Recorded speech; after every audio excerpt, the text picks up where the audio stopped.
Hello everyone, welcome back to SK tutorial. उम्मीद करते हैं कि आप सभी लोग अच्छे से IOCL junior engineering assistant grade 4 production और junior quality control analyst post के लिए अच्छे से प्रिपरेशंस कर रहे होंगे। आज के इस एपिसोड में हम लोग इस दोनों ही पोस्ट के लिए प्रिपरेशंस करने के लिए जो इम्पोर्टेंट टॉपिक में से एक टॉपिक है पॉलीमर। तो आज के इस वीडियो में हम लोग पॉलीमर टॉपिक को समझेंगे। जो ये टॉपिक है ना, इसमें बेसिक लेवल के ही क्वेश्चंस प्रीवियस ईयर में देखने को मिला है, इसीलिए पॉलीमर्स के सारे बेसिक कॉन्सेप्ट को हम लोग समझेंगे। थर्मोप्लास्टिक वर्सेस थर्मोसेट जो होता है, और बैकलाइट से डायरेक्ट प्रीवियस ईयर में क्वेश्चन पूछे गए हैं। तो ये टॉपिक को हम लोग जो है आज कंप्लीट रूप से पढ़ने वाले हैं, समझने वाले हैं। Through MCQ questions as well as previous year question paper को भी आज के इस सेशंस में जो है डिस्कस करने वाला हूं मैं। तो इस सेशंस में पूरा लास्ट तक आप सभी लोग बने रहिएगा, क्योंकि ये सेशंस आप सभी के लिए बहुत ही ज्यादा इंपॉर्टेंट और हेल्पफुल होने वाला है। साथियों, अब इस सेशंस को शुरू करने से पहले मैं आप सभी के जानकारी के लिए बताना चाहूंगा कि आप इस सेशंस को YouTube पे देख रहे हैं, और YouTube पे जो सेशंस होती है वो जस्ट एक झलक है। कंप्लीट रूप से प्रिपरेशंस अगर आप सभी लोग करना चाहते हैं और सारे स्टडी मटेरियल्स को आप चाहते हैं कि आपको मिले सिस्टमेटिक वे में, तो आप सभी लोग हमारे साथ जुड़ सकते हैं पेड बैच में।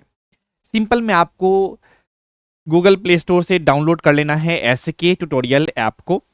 ऐप में लॉगिन करके आप सभी लोग जो है IOCL junior engineering assistant grade 4 production post के लिए या junior quality control analyst post के लिए बैच में इनरोलमेंट लेकर के बेहतर ढंग से तैयारी की शुरुआत कर सकते हैं। आप सभी को पता है कि बैच के अंदर आपको कंप्लीट सिलेबस के वीडियो लेक्चर लाइव और रिकॉर्डेड दोनों मिलते हैं।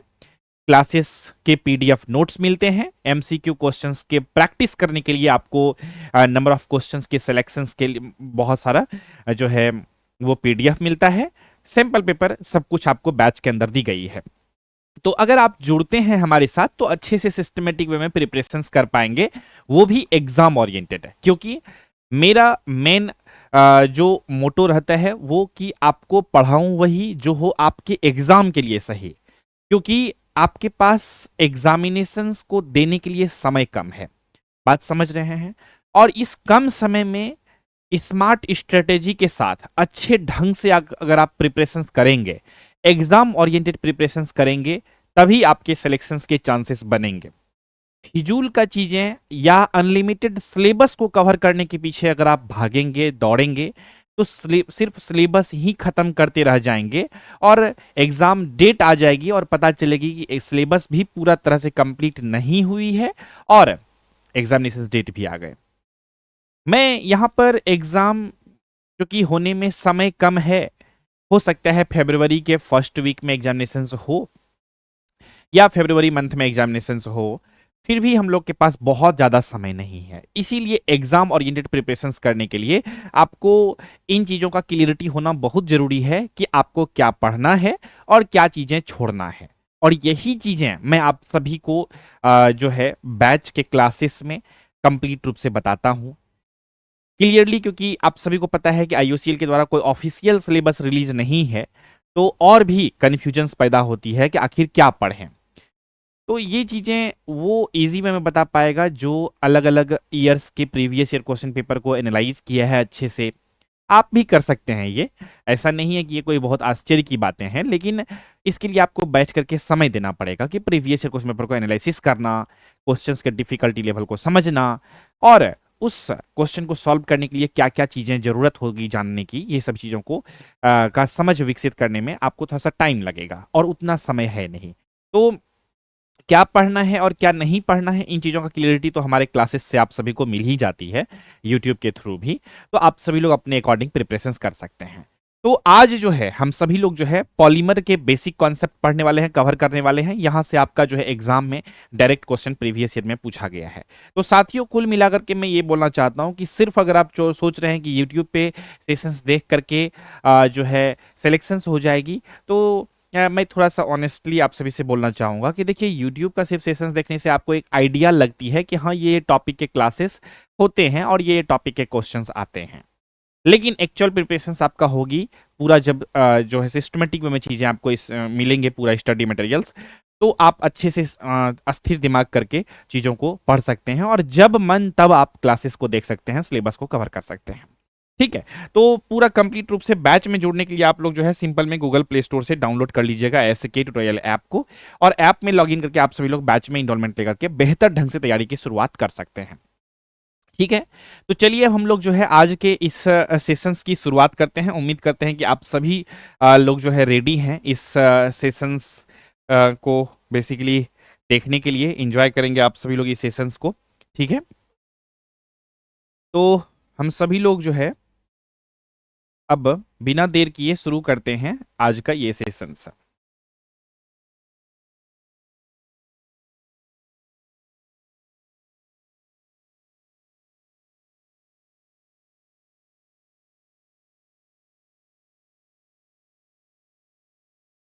तो आज हम लोग पढ़ने वाले हैं पॉलीमर।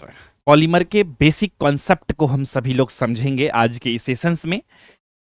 थर्मोप्लास्टिक वर्सेस थर्मोसेट और बैकलाइट से रिलेटेड जो है प्रीवियस ईयर में टुकी चुकी डायरेक्ट क्वेश्चंस पूछी गई है, तो इंपॉर्टेंट है आप सभी के। साथियों, ये जो टॉपिक है पॉलीमर, ये केमिस्ट्री का टॉपिक हम लोग इसे बोलते हैं। और लेकिन एक बात बता देता हूं मैं कि केमिस्ट्री के जो ये टॉपिक हैं पॉलीमर, बहुत डेप्थ में जाकर के नहीं पढ़ने की आवश्यकता है।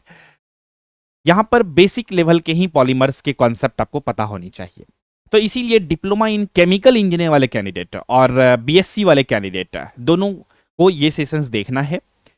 Junior engineering assistant grade 4 production as well as junior quality control analyst, दोनों ही पोस्ट के लिए ये जो टॉपिक है इंपॉर्टेंट होने वाली है, क्योंकि केमिस्ट्री का भी ये एक पार्ट है। इस वजह से यहां से क्वेश्चंस आपके एग्जामिनेशंस में डायरेक्टली देखने को मिल सकता है। तो आज के इस वीडियो में हम लोग कंप्लीट रूप से विथ कॉन्सेप्चुअल क्लियरिटी समझने वाले हैं इस सेशंस को बहुत ही अच्छे से बेहतर ढंग से। अमरजीत कुमार विजन्स का नमस्कार सर, नमस्कार आप सभी को। ठीक है, जल्द से जल्द आप सभी लोग जो है सेशंस में जुड़ जाइए और पूरा बने रहिएगा लास्ट तक, ताकि आप चीजों को अच्छे से बेहतर ढंग से सीख सकें। ठीक है, कोई भी टॉपिक के बारे में कब स्टार्ट करोगे, इन चीज़ों का इन्फॉर्मेशन जो है क्लासेस में नहीं लेते हैं, क्योंकि जो है ये क्लासेस जब आफ्टर रिकॉर्ड जो ये अवेलेबल रहती है तो दूसरे कैंडिडेट के लिए इरिटेटिंग रहेगा। तो अपने आप हम लोग सिलेबस कंप्लीट करेंगे, अपने आप सारा कंटेंट अवेलेबल हो जाएगा, आप लोग टेंशन मत लीजिए। ठीक है, तो जो डाउट वगैरह रहेंगे, कोई क्वेश्चंस वगैरह सब है, तो मतलब सब्जेक्ट रिलेटेड, क्लास से रिलेटेड क्वेश्चंस पूछिएगा। यूजलेस चीज़ें क्लास में हम लोग डिस्कशन नहीं करेंगे। इसीलिए नहीं करेंगे क्योंकि आफ्टर रिकॉर्ड जब ये क्लास रिकॉर्डिंग होकर के अवेलेबल रहती है तो कोई भी कैंडिडेट दूसरा देखे तो उसे इरिटेटिंग ना लगे, टाइम वेस्ट वाला टाइप का फीलिंग नहीं आए। ठीक है, तो इसीलिए पूरा बने रहिएगा। ठीक है,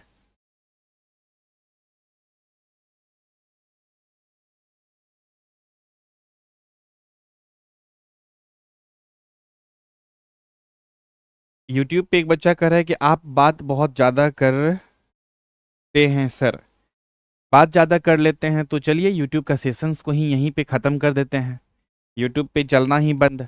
अब ये आपको अगर कंटेंट दूं फ्री में तो वो भी बुरा लगता है, तो यूट्यूब का लाइव सेशंस को कट कर दीजिए एडिटर साहब, यूट्यूब पे बंद कर दीजिए लाइव क्लास, सिर्फ बैच के बच्चे पढ़ेंगे।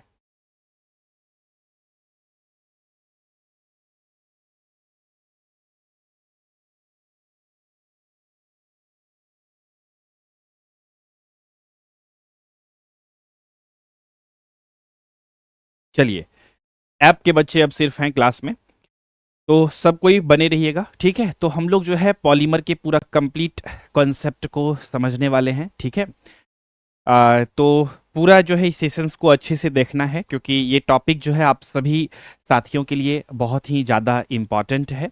ठीक है, पॉलीमर के basics, thermoplastic versus thermoset plastic, और ये सारे कॉन्सेप्ट को हम सभी लोग बहुत ही अच्छे से समझने वाले हैं। तो क्या आप सभी लोग रेडी हैं? ठीक है, module 3 content has 6 videos of chemical reaction engineering, is this helpful for JEA? Productions for PCM candidate. Yes yes, जो भी चीज़ें जेईई प्रोडक्शंस वाले फोल्डर में है सब हेल्पफुल है, इम्पॉर्टेंट है, और हमारी निगरानी में ही उसको अपलोड करवाई जाती है। मैं भी चेक करते रहता हूँ बीच बीच में, तो फिर यूजलेस क्वेश्चन मैं ना पाओ आप पूछ रहे हैं। जो भी चीज़ें हैं हम लोग बहुत सोच समझ करके डाल रहे हैं आपके फोल्डर में, ठीक है? तो यूजलेस क्वेश्चंस नहीं पूछिए प्लीज़। आपको जो प्रोवाइड की गई है उसको अच्छे से देखिए, अच्छे से उसको कवर करिए। शॉर्टकट कोई भी ट्रिक नहीं है। ऑलरेडी जो है एग्जाम ओरिएंटेड चीज़ें देने के लिए बहुत कुछ जो है आप सभी का जो है कह सकते हैं कि एग्जाम ओरिएंटेड कंटेंट बनाने की कोशिश की जा रही है। अब इसको बहुत डिटेल में करने की कोई आवश्यकता नहीं है, ठीक है? चलिए आगे बढ़ते हैं। तो आज हम लोग पॉलीमर्स के कॉन्सेप्ट को समझने वाले हैं, ठीक है? तो आप सभी लोग पूरा रहेंगे सेशंस में बने हुए, और पूरा आपका रिवीजन हो जाएगा। पॉलीमर्स चैप्टर आज कंप्लीट हो जाएगा, ठीक है? हमने स्टार्टिंग में ही क्लियर कर दिया है कि ये सेशंस जो है आपका junior engineering assistant grade 4 production as well as junior quality control analyst दोनों ही कैंडिडेट के लिए हेल्पफुल होने वाला है, तो इसीलिए बने रहिएगा पूरा सेशंस में। चलिए एक एक करके क्वेश्चंस को हम लोग सॉल्व करते हैं, देखते हैं, एंजॉय करते हैं। क्या है क्वेश्चंस, देखिए। व्हाट इज पॉलीमर, ठीक है? पॉलीमर सबसे पहले क्या है, इसका आंसर्स को हम लोग सभी लोग समझते हैं। मैं उम्मीद करता हूं कि आप सभी लोग पॉलीमर के बेसिक क्लासेस को देख लिए होंगे, कॉन्सेप्ट वाला, जो कि आपके लिए अवेलेबल है, ठीक है? तो यहां पर आपके ऑप्शंस भी दिए गए हैं, तो इसका करेक्ट आंसर क्या होगा, तो आप सभी लोग बताइएगा क्या होगा। तो इसका जो राइट आंसर होगा साथियों, ऑप्शन नंबर बी होगा, रिपीटिंग यूनिट माइक्रोमोलिक्यूल्स, ठीक है? Repeating unit micromolecules, option number B जो होगा इसका करेक्ट आंसर होगा। देखिए साथियों, इसको बहुत ही आसान और सिंपल तरीका से आप सभी को मैं समझाता हूं। बिल्कुल बेसिक से शुरू करते हैं।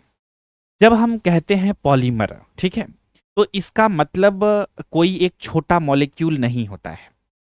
पॉलीमर का मतलब होता है बहुत सारे छोटे छोटे यूनिट्स जुड़कर एक मॉलिक्यूल्स, ठीक है? बहुत सारे छोटे छोटे यूनिट्स जुड़ करके क्या बनाते हैं, एक मॉलिक्यूल्स बनाते हैं। छोटे छोटे यूनिट जुड़ करके एक मॉलिक्यूल्स बना लेते हैं, ठीक है? यही, इसको और आसान भाषा में समझाऊं, बहुत सारी ईंटें मिलाकर जैसे घर बनाती है, ठीक है? बहुत सारे ईंट ब्रिक्स मिलकर जो है घर बनता है, वही इज इक्वल टू पॉलीमर है। इसीलिए पॉलीमर को कहते हैं रिपीटिंग यूनिट माइक्रोमोलिक्यूल्स, ठीक है? Repeating unit micromolecules. PSU examinations में ये क्वेश्चंस इजी लगता है, लेकिन यहीं से एग्जामिनर चेक करता है कि कैंडिडेट का बेस क्लियर है या फिर नहीं है, ठीक है? चलिए इसी के साथ आगे बढ़ते हैं, अगला क्वेश्चन देखते हैं साथियों। अगला क्वेश्चन आपके स्क्रीन के ऊपर है, कहता है कि the smallest repeating unit of A polymer is called. Polymer का स्मॉलेस्ट रिपीटिंग यूनिट क्या है, ठीक है? तो इसका जो बेसिकली राइट आंसर होगा वो क्या होगा, आप सभी लोग बताइएगा कमेंट सेक्शंस में कि क्वेश्चन नंबर 2 का क्या होगा करेक्ट आंसर्स। मैं बीच बीच में आप सभी के क्वेश्चंस के आंसर्स भी एक्सपेक्ट करता हूं। हाँ वेरी गुड, संतोष का ऑप्शन नंबर बी आ रहा है, ठीक है? तो देखिए यहां पर जो इसका ऑप्शन नंबर बी सही होगा, ठीक है? मोनोमर, ठीक है? बहुत सारे monomers back to back connected होते हैं, तो उसी से बनती है पॉलीमर्स, ठीक है? मोनोमर्स मतलब देखिए ध्यान से समझिएगा, एक मॉलिक्यूल्स अगर होगा तो उसे हम लोग एक मॉलिक्यूल्स का एक यूनिट को, ठीक है, हम लोग बोलते हैं मोनोमर। और बहुत सारा इसी तरह से यूनिट के ग्रुप जब हो जाएंगे तो उसको हम लोग बोल देते हैं पॉली, मीन्स होता है मेनी, है ना? तो मोनोमर का बहुत सारा ग्रुप से क्या बनेगा, पॉलीमर, ठीक है? तो वही जो हमने आपको एग्जांपल दिया था पिछले क्वेश्चन में कि बहुत सारे ब्रिक्स ईंट के मिलने से बनता है क्या, घर बनता है ना, बिल्डिंग बनता है। तो वो जो ईंट है वही कहलाती है मोनोमर, ठीक है? तो यहां पर पॉलीमर बनने से पहले जो होता है ना, जो स्मॉलेस्ट यूनिट होती है उसे ही हम लोग क्या कहते हैं, ये जो पॉलीमर बनने से पहले जो स्मॉलेस्ट यूनिट है, इस एक यूनिट को हम लोग बोलते हैं मोनोमर, ठीक है? क्लियर है? और पॉलीमर इज इक्वल टू क्या होता है, फाइनल प्रोडक्ट मोनोमर का is equal to starting building block का। यानी कि कैटालाइज्ड जो होगा, एडिटिव, ये सब सपोर्टिंग रोल में होते हैं, लेकिन पॉलीमर का बेस मोनोमर ही होता है, ठीक है? तो ये बात को याद रखिएगा। चलिए आगे बढ़ते हैं। देखिए मैं डिटेल में एक्सप्लेन कर रहा हूं, इसकी वजह है कि एक क्वेश्चन से आपका 4 क्वेश्चन बन सके, ठीक है, आपका कॉन्सेप्चुअल क्लियरिटी आपको मिल सके। तो इस वजह से मैं थोड़ा डिटेल में एक्सप्लेन कर रहा हूं, सुनते चलिएगा अच्छे से, बेहतर ढंग से, आप ही के अच्छाई के लिए है। चलिए क्वेश्चन नंबर तीसरा देखते हैं, क्या है question. Polymers generally have, polymers generally क्या होता है, सामान्यतः क्या होता है, तो इसका राइट आंसर होगा ऑप्शन नंबर बी, ठीक है, हाई मॉलिक्यूलर वेट। क्या होगा, option number B, high molecular weight. जो पॉलीमर्स होते हैं वो जनरली क्या होते हैं, हाई मॉलिक्यूलर वेट होते हैं। पॉलीमर को बेसिकली मेटल से अलग करने वाली सबसे इंपॉर्टेंट चीज क्या है।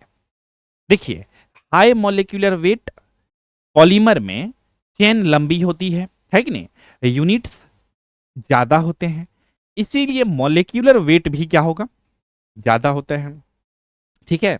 तो एग्जामिनर यहां पर बेसिकली ट्रैप लगाता है कि फिक्स्ड मॉलिक्यूलर वेट या लो मॉलिक्यूलर वेट लिखकर, ठीक है, तो डायरेक्ट रिजेक्ट कर देना है। तो यहां पर हाई मॉलिक्यूलर वेट जो होगा इस क्वेश्चन का करेक्ट आंसर होगा। चलिए अगर आप समझ रहे हैं तो क्वेश्चन नंबर 4 का आंसर आप सभी लोग बताइएगा जल्दी से कमेंट सेक्शंस में, ठीक है, क्योंकि क्लासेस जो होनी चाहिए वो 2 वे होनी चाहिए, आपका भी उधर से रिस्पॉन्स आना चाहिए। तो बताइएगा क्वेश्चन नंबर 4 का क्या होगा, कौन सा ऑप्शन जो होगा इसका करेक्ट आंसर होगा, ठीक है।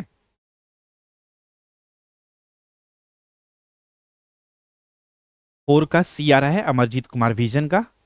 चलिए और देखते हैं, बताइएगा जल्दी जल्दी क्या होगा 4 का, कि which property is commonly associated with polymer, कौन सा प्रॉपर्टी जो है वो एसोसिएटेड है पॉलीमर से। तो 4 का बी आ रहा है देवाजीत डेका का। चलिए और फटाफट से चलिए देखते हैं इसका क्या होगा करेक्ट आंसर है। देखिए 4 का ऑप्शन जो होगा, ऑप्शन नंबर बी जो होगा करेक्ट आंसर होगा, फ्लेक्सिबिलिटी यानी कि लचीलापन की प्रॉपर्टी जो है ये कॉमन है, पॉलीमर से रिलेटेड है। अब देखिए, अब ये जो प्रॉपर्टीज है, प्रॉपर्टी जो आते हैं पॉलीमर्स की, सबसे कॉमन प्रॉपर्टी होती है फ्लेक्सिबिलिटी, ठीक है, लचीलापन। इसीलिए बैग्स बेंड होते हैं, पाइप्स जो होते हैं थोड़े फ्लेक्सिबल होते हैं, टॉयज इजिली शेप ले लेते हैं, ब्रिटलनेस सिर्फ कुछ थर्मोसेट्स में होती है, ठीक है, लेकिन पॉलीमर्स ओवरऑल क्या होता है, फ्लेक्सिबल होता है, लचीला होता है, ठीक है। तो इस बात को याद रखिएगा। चलिए आगे बढ़ते हैं, ठीक है। आगे हम लोग अभी जब प्लास्टिक पढ़ेंगे, थर्मोसेटिंग प्लास्टिक और थर्मो प्लास्टिक, तो उसको अच्छे से हम लोग समझेंगे, ठीक है। यहां पर अगला क्वेश्चन है कि which of the following is not a polymer, इसमें से कौन जो है पॉलीमर नहीं है। क्वेश्चन नंबर 5 का आंसर दीजिएगा आप सभी लोग, इनमें से कौन सा पॉलीमर नहीं है, ठीक है। क्वेश्चन नंबर 5 का क्या होगा करेक्ट आंसर, आप सभी लोग बताइएगा, ठीक है। यहाँ पर ऑप्शंस आपके दिए गए हैं, सारे ऑप्शंस आई थिंक विजिबल हो रहा होगा आप सभी को स्क्रीन के ऊपर। तो 5 का जो करेक्ट आंसर होगा साथियों, वो होगा आपका ऑप्शन नंबर सी होगा, ग्लास। ग्लास जो है ये क्या है, पॉलीमर नहीं है ना। तो ये आपका करेक्ट आंसर होगा। पॉलीमर के अंदर जो आता है कॉमन, जैसे प्लास्टिक हो गया, रबर हो गया, नाइलॉन हो गया, ये सब पॉलीमर होते हैं, लेकिन ग्लास जो है वो क्या है, पॉलीमर नहीं है। ग्लास क्या है तब, ये एक इनऑर्गेनिक एमोर्फस सॉलिड है। क्या है, याद रखिएगा कि ग्लास जो है ये एक इनऑर्गेनिक इमोर्फस सॉलिड है, ठीक है। पॉलीमर चेन से इसका कोई भी लेना देना नहीं है ग्लास का, तो इसको इजी वे में आप लोग जो है एलिमिनेट कर सकते हैं। अगला क्वेश्चन नंबर 6 देखते हैं, क्या है क्वेश्चन। क्वेश्चन कहता है कि natural polymer among the following is, natural polymer जो है इसमें से क्या है, आपको ये बताना है।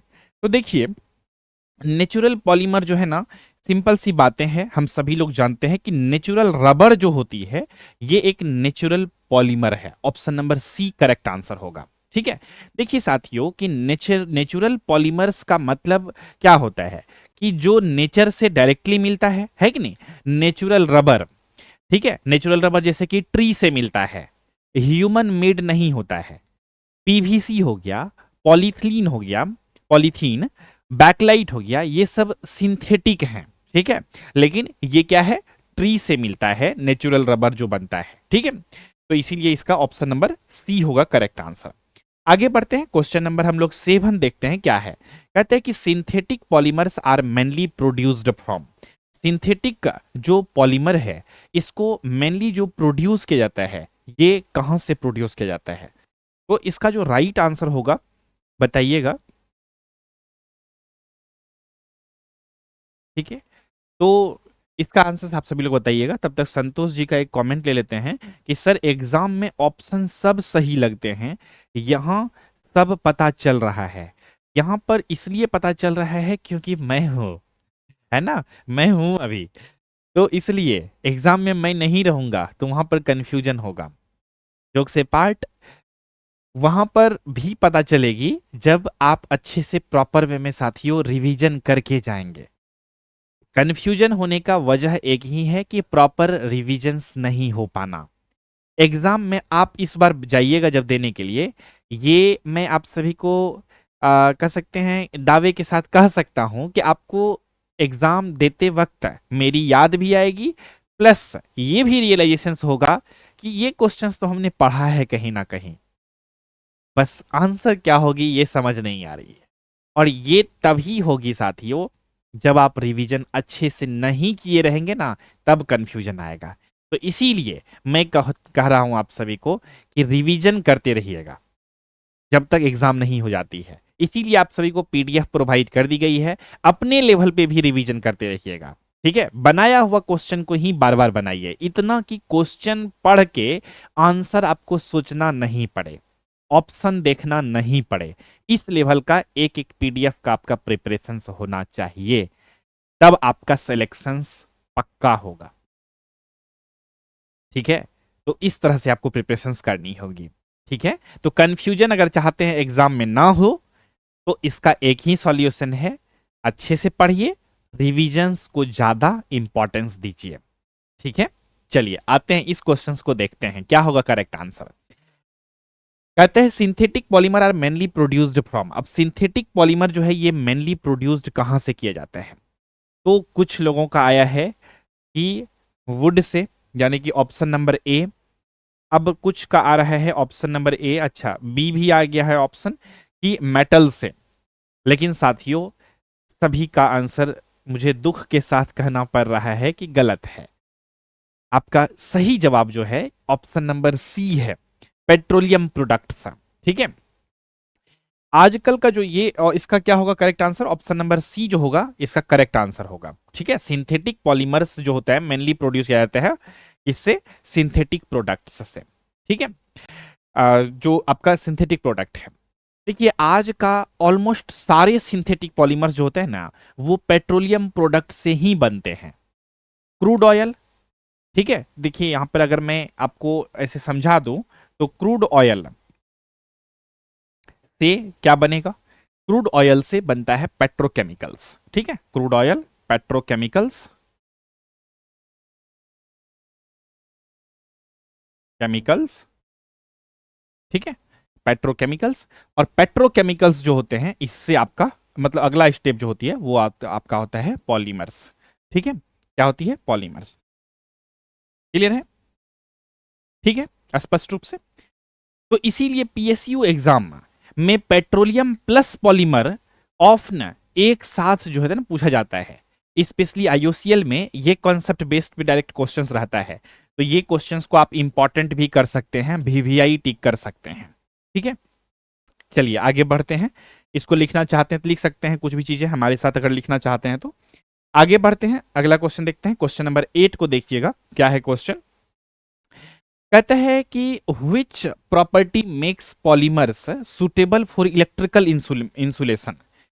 कौन सा प्रॉपर्टी जो है यहां पर पॉलीमर्स का वो सुटेबल बनाता है फॉर इलेक्ट्रिकल इंसुलेशन के लिए? तो इसका राइट आंसर जो होगा ऑप्शन नंबर बी, लो इलेक्ट्रिकल कंडक्टिविटी। इजी सा क्वेश्चन है, ऑप्शन नंबर बी जो होगा इस प्रश्न का राइट आंसर होगा। ठीक है, इलेक्ट्रिकल इंसुलेशन का कोर लॉजिक जो है ये आपका लो इलेक्ट्रिकल कंडक्टिविटी होता है। इसका अगर इंसुलेशन का थोड़ा सा कॉन्सेप्ट आप सभी को समझा दूं तो देखिए इसका कोई भी मटेरियल जो होता है, अगर कोई भी मटेरियल इलेक्ट्रिकली पास करे, इलेक्ट्रिसिटी को पास करे अगर कोई भी मटेरियल, तो वो क्या होगा? कंडक्टर होगा, इलेक्ट्रिसिटी को रेजिस्ट करे तो वो क्या होगा, इंसुलेटर होगा। तो इंसुलेटर पॉलीमर का सबसे बड़ा प्लस पॉइंट है, ठीक है। तो लो इलेक्ट्रिकल कंडक्टिविटी, इसीलिए वायर्स के ऊपर जो होता है ना, ठीक है, वायर्स के ऊपर आप देखते होंगे पीवीसी लगा हुआ होता है कि नहीं, पीवीसी लगा हुआ होता है। क्लियर है, क्लियर है। स्विच बोर्ड में बैकलाइट यूज होता है इसी वजह से, ताकि वो इंसुलेशन की तरह काम कर सके, इलेक्ट्रिकली वो क्या हो, लो इलेक्ट्रिकल कंडक्टिविटी उसमें हो। ठीक है, चलिए इसी के साथ आगे बढ़ते हैं, अगला क्वेश्चन देखते हैं। ठीक है, क्वेश्चन नंबर हम लोग जो है अब देखने वाले हैं 9 नंबर क्वेश्चन। क्या है क्वेश्चन, देखते हैं इसको क्या कहता है question. Which polymer is widely used for packaging materials. कौन से पॉलीमर का वाइडली यूज किया जाता है, पॉलीमर्स को मतलब पैक करने के लिए, पैकेजिंग मटेरियल्स में कौन से पॉलीमर का यूज होता है। अब ये क्वेश्चन का आंसर तो आप सभी लोगों से मैं उम्मीद करता हूं कि आप सभी लोग दे देंगे इजी वे में, है कि नहीं। तो इसका नॉर्मली हम लोग मार्केट जाते हैं सीधा पॉलीथीन में ले लेते हैं कुछ भी चीजें, है कि नहीं। तो ऑप्शन नंबर ए जो होगा आप सभी के लिए करेक्ट आंसर होगा। ठीक है, वेरी गुड आंसर आ रहे हैं आप सभी के ये वाला क्वेश्चन का, पॉलीथीन। ठीक है, देखिए पैकेजिंग का मतलब क्या होता है कि लाइट वेट, सस्ता मतलब चीप हो, इजी प्रोसेसिंग हो, ये सारे पॉइंट्स मैच करते हैं किसका, पॉलीथीन के साथ। इसीलिए फूड पैकेट्स हो गया, कैरी बैग्स, ठीक है, या फिर रैपर्स, सब पॉलीथीन से बेसिकली बनते हैं। तो यहां पर राइट आंसर होगा ऑप्शन नंबर ए। इसी के साथ हम लोग बढ़ते हैं आगे, अगला क्वेश्चन देखते हैं, क्वेश्चन नंबर 10। बताइए क्या होगा इस क्वेश्चन का आंसर। क्वेश्चन है यहां पर कि mechanical strength of polymers mainly depends on. अब मैकेनिकल स्ट्रेंथ जो है, मैकेनिकल स्ट्रेंथ जो है पॉलीमर्स का मेनली डिपेंड करता है किसके ऊपर, कलर, चेन श्रृंखला, स्मेल या फिर टेस्ट। तो इसका राइट आंसर होगा ये जो मेनली डिपेंड करता है चेन श्रृंखला पे, यानी कि ऑप्शन नंबर बी जो होगा इस क्वेश्चन का करेक्ट आंसर होगा। देखिए साथियों, पॉलीमर की स्ट्रेंथ कहां से आती है, चेन जितनी लंबी होगी, है ना, चेन जितनी लंबी होगी, इंटेंगल्ड होगी, स्ट्रेंथ उतनी ही ज्यादा होगी। इसीलिए चेन जो होता है ना, चेन का लेंथ वो डायरेक्टली मैकेनिकल स्ट्रेंथ को कंट्रोल करती है। तो यहां पर राइट आंसर जो होगा ऑप्शन नंबर बी होगा इस प्रश्न का सही जवाब। ठीक है, याद रखिएगा ये सभी बातों को। अगला क्वेश्चन देखिएगा 11 नंबर क्वेश्चन क्या कहते हैं कि which polymer property makes them light weight compare to metals.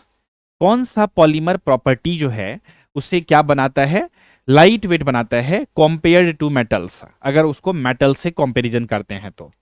High density, low density, high hardness या फिर ब्रिटलनेस। तो देखिए इसको जो आसान बनाती है वो बनाती है आपका लो डेंसिटी। क्या बनाती है, लो डेंसिटी। ठीक है, पॉलीमर्स का लो डेंसिटी प्रॉपर्टी जो है वो इसको आसान बनाती है। तो ऑप्शन नंबर बी जो होगा इसका करेक्ट आंसर होगा। पॉलीमर मेटल्स जो होते हैं ना, मेटल्स से क्या होता है, हल्का होता है। क्यों हल्का होता है, क्योंकि डेंसिटी क्या होता है, कम होता है। इसीलिए ऑटोमोबाइल इंडस्ट्री में बम्पर, ठीक है, या फिर डैशबोर्ड, आप देखेंगे कार का जो बम्पर होता है, ठीक है, कार का या फिर कोई भी व्हीकल्स का, जनरली कार का ही ज्यादातर, डैशबोर्ड जो होती है कार के अंदर का इंटीरियर जो होती है, जहां पर स्टीयरिंग वगैरह होता है, इंटीरियर पैनल्स जो होता है वो पॉलीमर से बनाए जाते हैं, ताकि व्हीकल्स का वेट जो है ना वो कम हो सके। ठीक है, और व्हीकल्स का वेट अगर कम रहेगा तो क्या होगा, माइलेज थोड़ा सा ज्यादा देती है। तो इस वजह से लो डेंसिटी की वजह से उसका वेट जो होता है वो कम होता है। ठीक है साथियों, चलिए अगला क्वेश्चन देखते हैं। अगला क्वेश्चन नंबर 12 देखिएगा, बताइएगा क्या है क्वेश्चन। कहते हैं कि which polymer is commonly used in carry bags. अब यहां पर अलग अलग पॉलीमर्स दिए गए हैं, कौन सा पॉलीमर जो है कैरी बैग में यूज किया जाता है। अब देखिए बहुत ही आसान सा क्वेश्चन हमने आपसे भी से पूछ लिया है, हलवा सा लग रहा होगा ये क्वेश्चन कि सर ये तो बहुत आसान है, पॉलीथीन। हम लोग जो पॉलीथीन कैरी बैग लेते हैं, पॉलीथीन हम लोग पॉलीमर्स का नाम लेकर के बोलते हैं, तो जाने अनजाने में हम सभी लोग साइंटिफिक वर्ड या टेक्निकल वर्ड का ही यूज कर रहे होते हैं। तो यहाँ पर जो कैरी बैग है उसमें कौन सा पॉलीमर, कौन सा जो है यहाँ पर यूज किया जाता है कैरी बैग में, पॉलीमर का नाम क्या होता है, पॉलीथीन। पॉलीथीन पॉलीमर को हम लोग यूज करते हैं। क्यों ये बेसिकली ये जो कैरी बैग्स के लिए ये फेवरेट पॉलीमर क्यों होता है, क्योंकि ये सस्ता होता है, फ्लेक्सिबल होता है, वाटर रेसिस्टेंट होता है, इसीलिए सब क्वालिटीज मैच करती है पॉलीथीन में, इसीलिए इसी को यूज किया जाता है। ठीक है, चलिए आगे बढ़ते हैं। अगला क्वेश्चन 13 नंबर क्वेश्चन देखते हैं क्या है क्वेश्चन। क्वेश्चन है विच कैरेक्टरिस्टिक का डिफरेंशिएट पॉलीमर्स फ्रॉम मेटल। कौन सा कैरेक्टरिस्टिक है जो कि डिफरेंशिएट करता है पॉलीमर को मेटल से। तो क्या होगा इसका राइट आंसर। इसका राइट आंसर होगा कि, बताइएगा इस क्वेश्चन का राइट आंसर। एक साथियों का कमेंट आ रहा है कि सर ऑप्शन थोड़ा चेंज कीजिए, अब 99% ऑप्शन बी दिया है। ठीक है प्लीज सर। अब ये तो ऑलरेडी बनी हुई है जीतू, जीतू बाय, है ना। इसको तो अब चेंज नहीं कर सकते हैं, ठीक है, आगे से कोशिश करेंगे नेक्स्ट पीडीएफ में चेंज हो। जरूरी नहीं है कि सब में ए ही होगा आंसर, ठीक है। आप इस क्वेश्चन का आंसर ए दे करके देखिए, सॉरी बी आप बोल रहे हैं ना, बी है सब में, तो बी आंसर इसका दे करके देखिए, सही हो जाता है तो बताइएगा। कोशिश किया है हमने चेंज करने का, लेकिन कोइंसिडेंस है ऐसा, ठीक है। चलिए बताइए जीतू पाए, क्या इसका आंसर बी ही होगा। तो बी अगर कहेंगे तो इस क्वेश्चन का आंसर हो जाएगा गलत। तो इसका राइट आंसर क्या होगा, option number A electrical insulation. Electrical insulation जो है बेसिकली ये क्या करता है, कैरेक्टरिस्टिक्स को डिफ्रेंशिएट करता है पॉलीमर्स को मेटल से। देखिए जो मेटल होती है वो इलेक्ट्रिसिटी को क्या करती है, कंडक्ट करते हैं, और पॉलीमर्स जो होता है ना वो इलेक्ट्रिसिटी को रेसिस्ट करते हैं। इसीलिए इलेक्ट्रिकल इंसुलेशन जो होता है ना पॉलीमर को मेटल से क्लियरली अलग करता है। ठीक है, तो ये बात हो जाएगी आपका, हो गई होगी क्लियर, इसीलिए इसका ऑप्शन नंबर ए होगा करेक्ट आंसर। चलिए 14 नंबर क्वेश्चन का आंसर आप सभी लोग बताइएगा अच्छे से, क्या होगा इस क्वेश्चन का आंसर कि यहां पर which polymer property helps in making pipes and sheets. कौन सा पॉलीमर का ऐसा प्रॉपर्टी है जो हेल्प करता है पाइप्स और सीट्स को बनाने के लिए। ऑप्शंस आपके स्क्रीन के ऊपर हैं, फटाफट से इसका आंसर बताइएगा।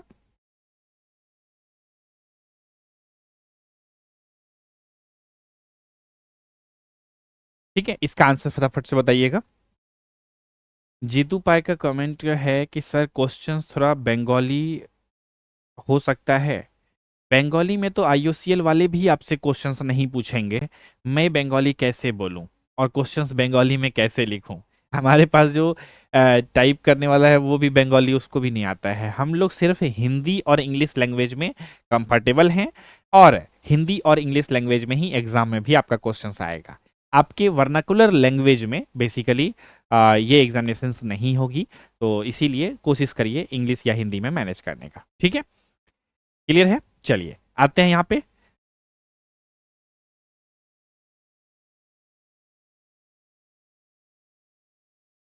ओके चलिए, संतोष कुमार का कहना है कि सर आप आंसर्स थोड़ा जल्दी बता देते हैं, थोड़ा वेट करिए। ठीक है, मैं 2 सेकेंड वेट करूंगा क्योंकि क्वेश्चंस ज़्यादा है और एक्सप्लेनेशंस भी मैं डिटेल में करता हूँ, तो सेशंस बहुत लंबी हो जाएगी। तो इसी वजह से ज़्यादा वेट नहीं करूंगा, 2 मिनट वेट करूंगा, आपका सभी को कहूंगा आंसर्स देने के लिए। ठीक है, क्लियर है। चलिए तो 14 नंबर क्वेश्चंस का आंसर्स क्या आएगा, जल्दी जल्दी बताइए, 2 सेकेंड में वेट करता हूँ। एक, दो, खत्म, टाइम अप।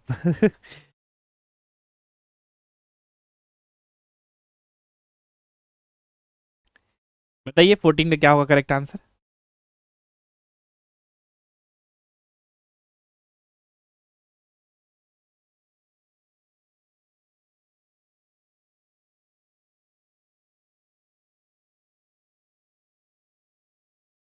आंसर बताइए।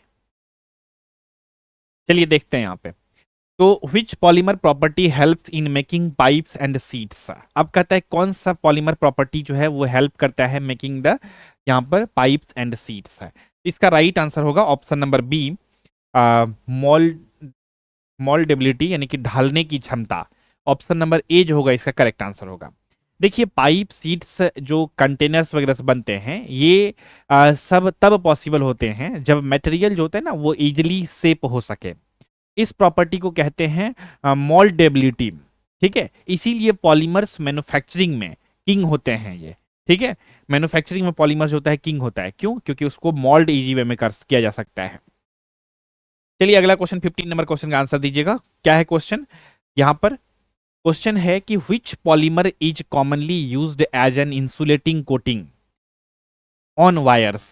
कौन से पॉलीमर्स का यूज किया जाता है इंसुलेटिंग कोटिंग करने के लिए? तो इसका जो राइट आंसर होगा ऑप्शन नंबर बी होगा, पीवीसी का यूज किया जाता है। किसका? पीवीसी का यूज किया जाता है। तो आप सभी लोग इसको याद रखिएगा, ऑप्शन नंबर बी जो होगा इसका करेक्ट आंसर होगा। देखिए, वायर पर जो कोटिंग होती है ना, वो मेटल से डायरेक्ट कांटेक्ट रोकती है। इसके लिए बेस्ट पॉलीमर है वही पीवीसी। ठीक है, तो PVC is equal to wire insulation, direct one line में याद रखिएगा। अगला क्वेश्चन 16 नंबर क्वेश्चन क्या है, इसका आंसर आप सभी लोग बताइएगा। क्या है क्वेश्चन कि polymers are preferred over metals mainly because they are. अब पॉलीमर्स जो है प्रीफर किया जाता है over metals mainly because they are. क्यों क्यों इसको किया जाता है बताइएगा। तो इसका राइट आंसर होगा option number B, corrosion resistance होता है इसीलिए ऑप्शन नंबर बी जो करेक्ट आंसर होगा इसका। ठीक है, तो पॉलीमर्स जो होते हैं ना वो कोरोजन रेजिस्टेंस, कोरोजन को क्या करता है, रेजिस्ट करता है, इसीलिए पानी में रस्ट नहीं लगता है। केमिकल का इफेक्ट जो होता है ना, मेटल रस्ट कर जाते हैं बेसिकली, कम इफेक्ट करता है। केमिकल्स का इफेक्ट जो होता है ना वो कम कर देता है मेटल को रस्ट कर जाने से। और पॉलीमर्स जो होता है ना वो ज़्यादा ड्यूरेबल होता है, तो इसीलिए तो यहाँ पर जो होगा आपका तो resistance, corrosion resistance right answer होगा option number B. 17 number question का आंसर जो है आप सभी लोग बताइएगा क्या होगा। चलिए बताइएगा इस क्वेश्चन का आंसर क्या होगा 17 नंबर क्वेश्चन का। 17 नंबर क्वेश्चन क्या है कि which polymer property is useful for making flexible product. तो फ्लेक्सिबल प्रोडक्ट को बनाने के लिए कौन से प्रॉपर्टी को यूज किया जाता है? तो इसका जो राइट आंसर होगा वो क्या होगा, मोइना पाओ बिल्कुल सही जवाब है, संतोष का भी सही जवाब है। ठीक है, ऑप्शन नंबर बी होगा इलास्टिसिटी। ठीक है, फ्लेक्सिबिलिटी साइंस का एक वर्ड, साइंस एक वर्ड में बेसिकली हम लोग इसको इलास्टिसिटी बोलते हैं। इलास्टिक पॉलीमर जो होता है ना वो बेंड होता है, मुड़ जाता है इजी वे में, प्रेशर हटाते ही बेसिकली वापस आ जाता है ना। इसी को इलास्टिसिटी प्रॉपर्टी बोलते हैं। जैसे कि हम लोग कोई रबड़ को लिए और उसको खींचते हैं और फिर छोड़ देते हैं तो फिर वो अपना ओरिजिनल शेप में आ जाता है, इसी प्रॉपर्टी को इलास्टिसिटी बोलते हैं हम सभी लोग, है कि नहीं। तो जो ये इलास्टिसिटी प्रॉपर्टी होता है ये शॉक एब्जॉर्बेशन का बेसिकली यही होता है। आगे बढ़ते हैं, क्वेश्चन नंबर 18 का बताइएगा क्या होगा राइट आंसर कि which polymer is commonly used for water storage tank. बताइएगा फटाफट से कौन सा पॉलीमर का यूज करते हैं वाटर स्टोरेज टैंक में। ऑप्शन नंबर बी आ रहा है देवाजीत देगा का। इस क्वेश्चन का आंसर बताइएगा जल्दी से कि which polymer is commonly used for water storage tank. C आ रहा है संतोष का। चलिए देखते हैं क्या होगा इसका राइट आंसर। बिल्कुल, जो which polymer is commonly used for water storage tank, तो इसमें HDPE जो है, HDPE पॉलीमर्स का यूज किया जाता है वाटर स्टोरेज टैंक में। ठीक है, वाटर स्टोरेज टैंक का जो फेवरेट मटेरियल होता है ना वो HDPE होता है। अब सवाल है कि HDPE ही क्यों होता है, तो इसका जवाब है कि ये स्ट्रांग होता है, केमिकल रेजिस्टेंस होता है, रेसिस्टेंट होता है, लॉन्ग लाइफ होता है इसका। इसीलिए आज ऑलमोस्ट सारी प्लास्टिक टैंक्स HDPE की ही होती है। ठीक है, तो यही इसका वजह है HDPE होने का। चलिए आगे बढ़ते हैं, अगला क्वेश्चन देखते हैं। क्वेश्चन नंबर 19 का आंसर बताइएगा कि which polymer property makes them resistant to chemicals. यहाँ पर कौन सा जो प्रॉपर्टी है बताइएगा। इस क्वेश्चन का क्या होगा करेक्ट आंसर, क्वेश्चन नंबर 19 का करेक्ट आंसर क्या होगा।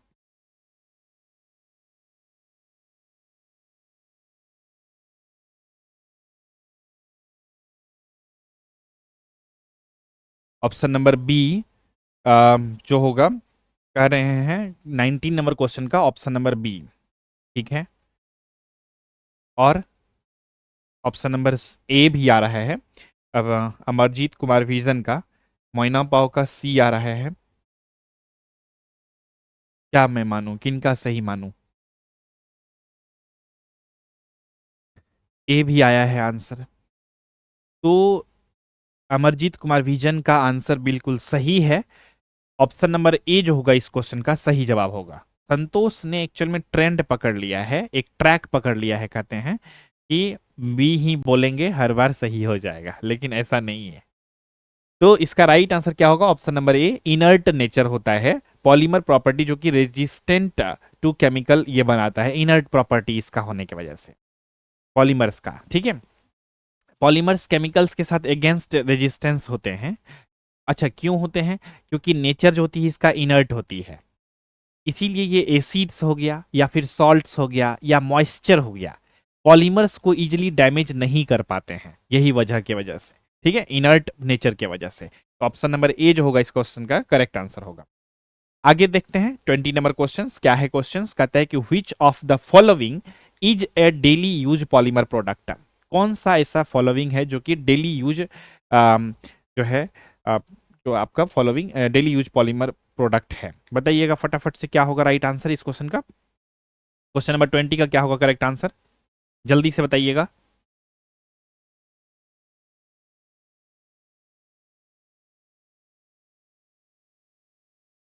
तो इस क्वेश्चंस का जो राइट आंसर होगा वो क्या होगा? ऑप्शन नंबर ए होगा करेक्ट आंसर, स्विच केसिंग। ठीक है, स्विच केसिंग यानी कि स्विच का कवर। ठीक है, ऑप्शन नंबर ए जो होगा इसका करेक्ट आंसर होगा। देखिए साथियों, स्विच केसिंग का एग्जाम्पल बहुत ही इंपॉर्टेंट है। मेटल का स्विच होता है, स्विच कैसिंग। ठीक है, तो स्विच कैसिंग का यूज करने के लिए शॉक का रिस्क रहता है। पॉलीमर का स्विच केसिंग, ठीक है, सेफ रहता है। पॉलीमर का अगर बनाएंगे तो, मेटल का रहेगा तो वो क्या होगा, शॉक उसमें ज्यादा रहेगा, हाई शॉक रिस्क हो सकती है। लेकिन अगर वो पॉलीमर का बना हुआ रहेगा तो क्या होगा, स्विच केसिंग जो होगा वो सेफ होगा, इंसुलेटिंग होगा, है कि नहीं। इसीलिए स्विच केसिंग में पॉलीमर्स प्रोडक्ट का यूज ज्यादातर किया जाता है। ठीक है, तो इसीलिए यहाँ पे राइट आंसर होगा ऑप्शन नंबर ए।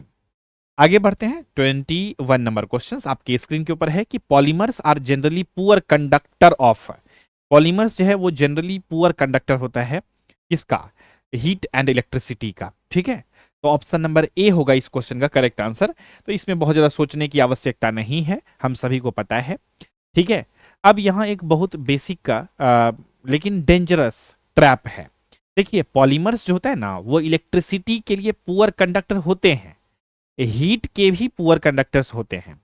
इसीलिए वायर, इंसुलेशन, पॉलीमर का, कुकिंग यूटेंसिल्स जो बर्तन होते हैं खाना बनाने वाले का जो कुकिंग यूटेंसिल्स होता है उसका हैंडल पॉलीमर का होता है। तो अगर ऑप्शंस में हीट एंड इलेक्ट्रिसिटी एक साथ हो तो बिना सोचे समझे आपको ऑप्शन नंबर ए को टिक कर देना है। ठीक है साथियों, मतलब जो भी ऑप्शंस में रहेगा यहां पर ऑप्शन नंबर ए में है। चलिए आगे बढ़ते हैं, अगला क्वेश्चन देखते हैं क्या कहता है क्वेश्चन कि which polymer feature allows easy shaping into products. बताइएगा।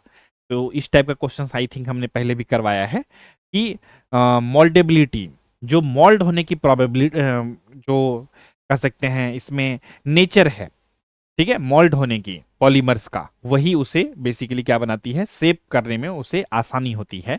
तो ऑप्शन नंबर बी जो होगा करेक्ट आंसर होगा। देखिए, मैन्युफैक्चरिंग एंगल से अगर देखें हम लोग तो पॉलीमर इंडस्ट्री इतनी बड़ी इसलिए है क्योंकि पॉलीमर्स को इजिली हीट करो, मोल्ड में डालो, शेप मिल जाता है। इस क्वालिटी को कहते हैं मोल्डेबिलिटी।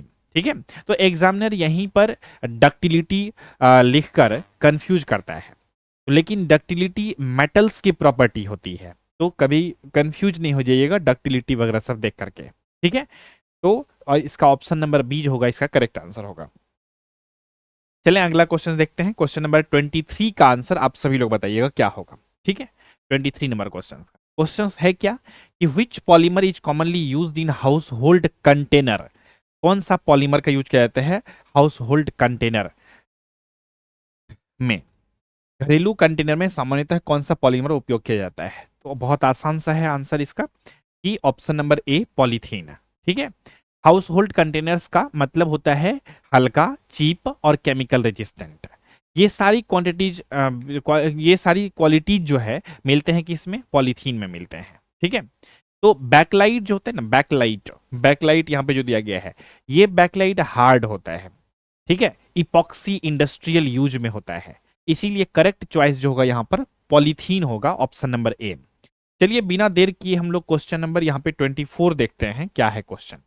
इसका आंसर बताइएगा कि polymers are preferred in automotive parts mainly to reduce. बताइएगा फटाफट से क्या होगा। अभी हमने इसका डिस्कशंस किसी और क्वेश्चंस में किया था, अगर वो एक्सप्लेनेशंस को आप अच्छे से सुने होंगे तो 24 नंबर क्वेश्चंस का आंसर आप सभी लोग अच्छे से दे पाइएगा। 24 नंबर के आंसर्स को मैं वेट कर रहा हूँ, देखते हैं कौन कौन से कैंडिडेट, कितने कैंडिडेट दे पाते हैं इसका करेक्ट आंसर। 24 का सी आ रहा है, 24 का ए भी आ रहा है, 24 का बी भी आ रहा है, ठीक है, अमरजीत कुमार विजन का। ठीक है, अब यहाँ पर राइट आंसर क्या होगा कि देखिए हमने अभी जस्ट एक्सप्लेन किया था पिछले क्वेश्चंस में, कहीं पर पॉलीमर्स को क्यों प्रिफर किया जाता है ऑटोमोबाइल इंडस्ट्री में, कार वगैरह का डैशबोर्ड बम्पर वगैरह डिजाइन करने के लिए पॉलीमर्स का यूज क्यों किया जाता है। तो देखिए मेन जो होता है ऑटोमोबाइल्स में कार का वजन को, वेट को कम करने के लिए यूज किया जाता है। ठीक है, तो इसका राइट आंसर जो होगा ऑप्शन नंबर बी होगा, है ना।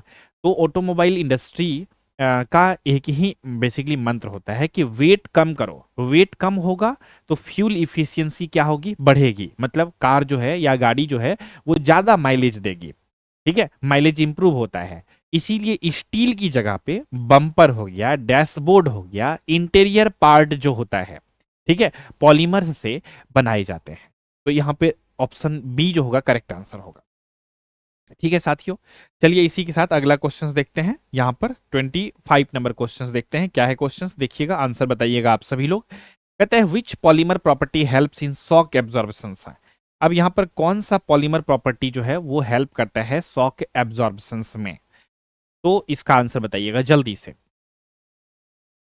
25 नंबर क्वेश्चन का आंसर जो है आप सभी लोग बताइएगा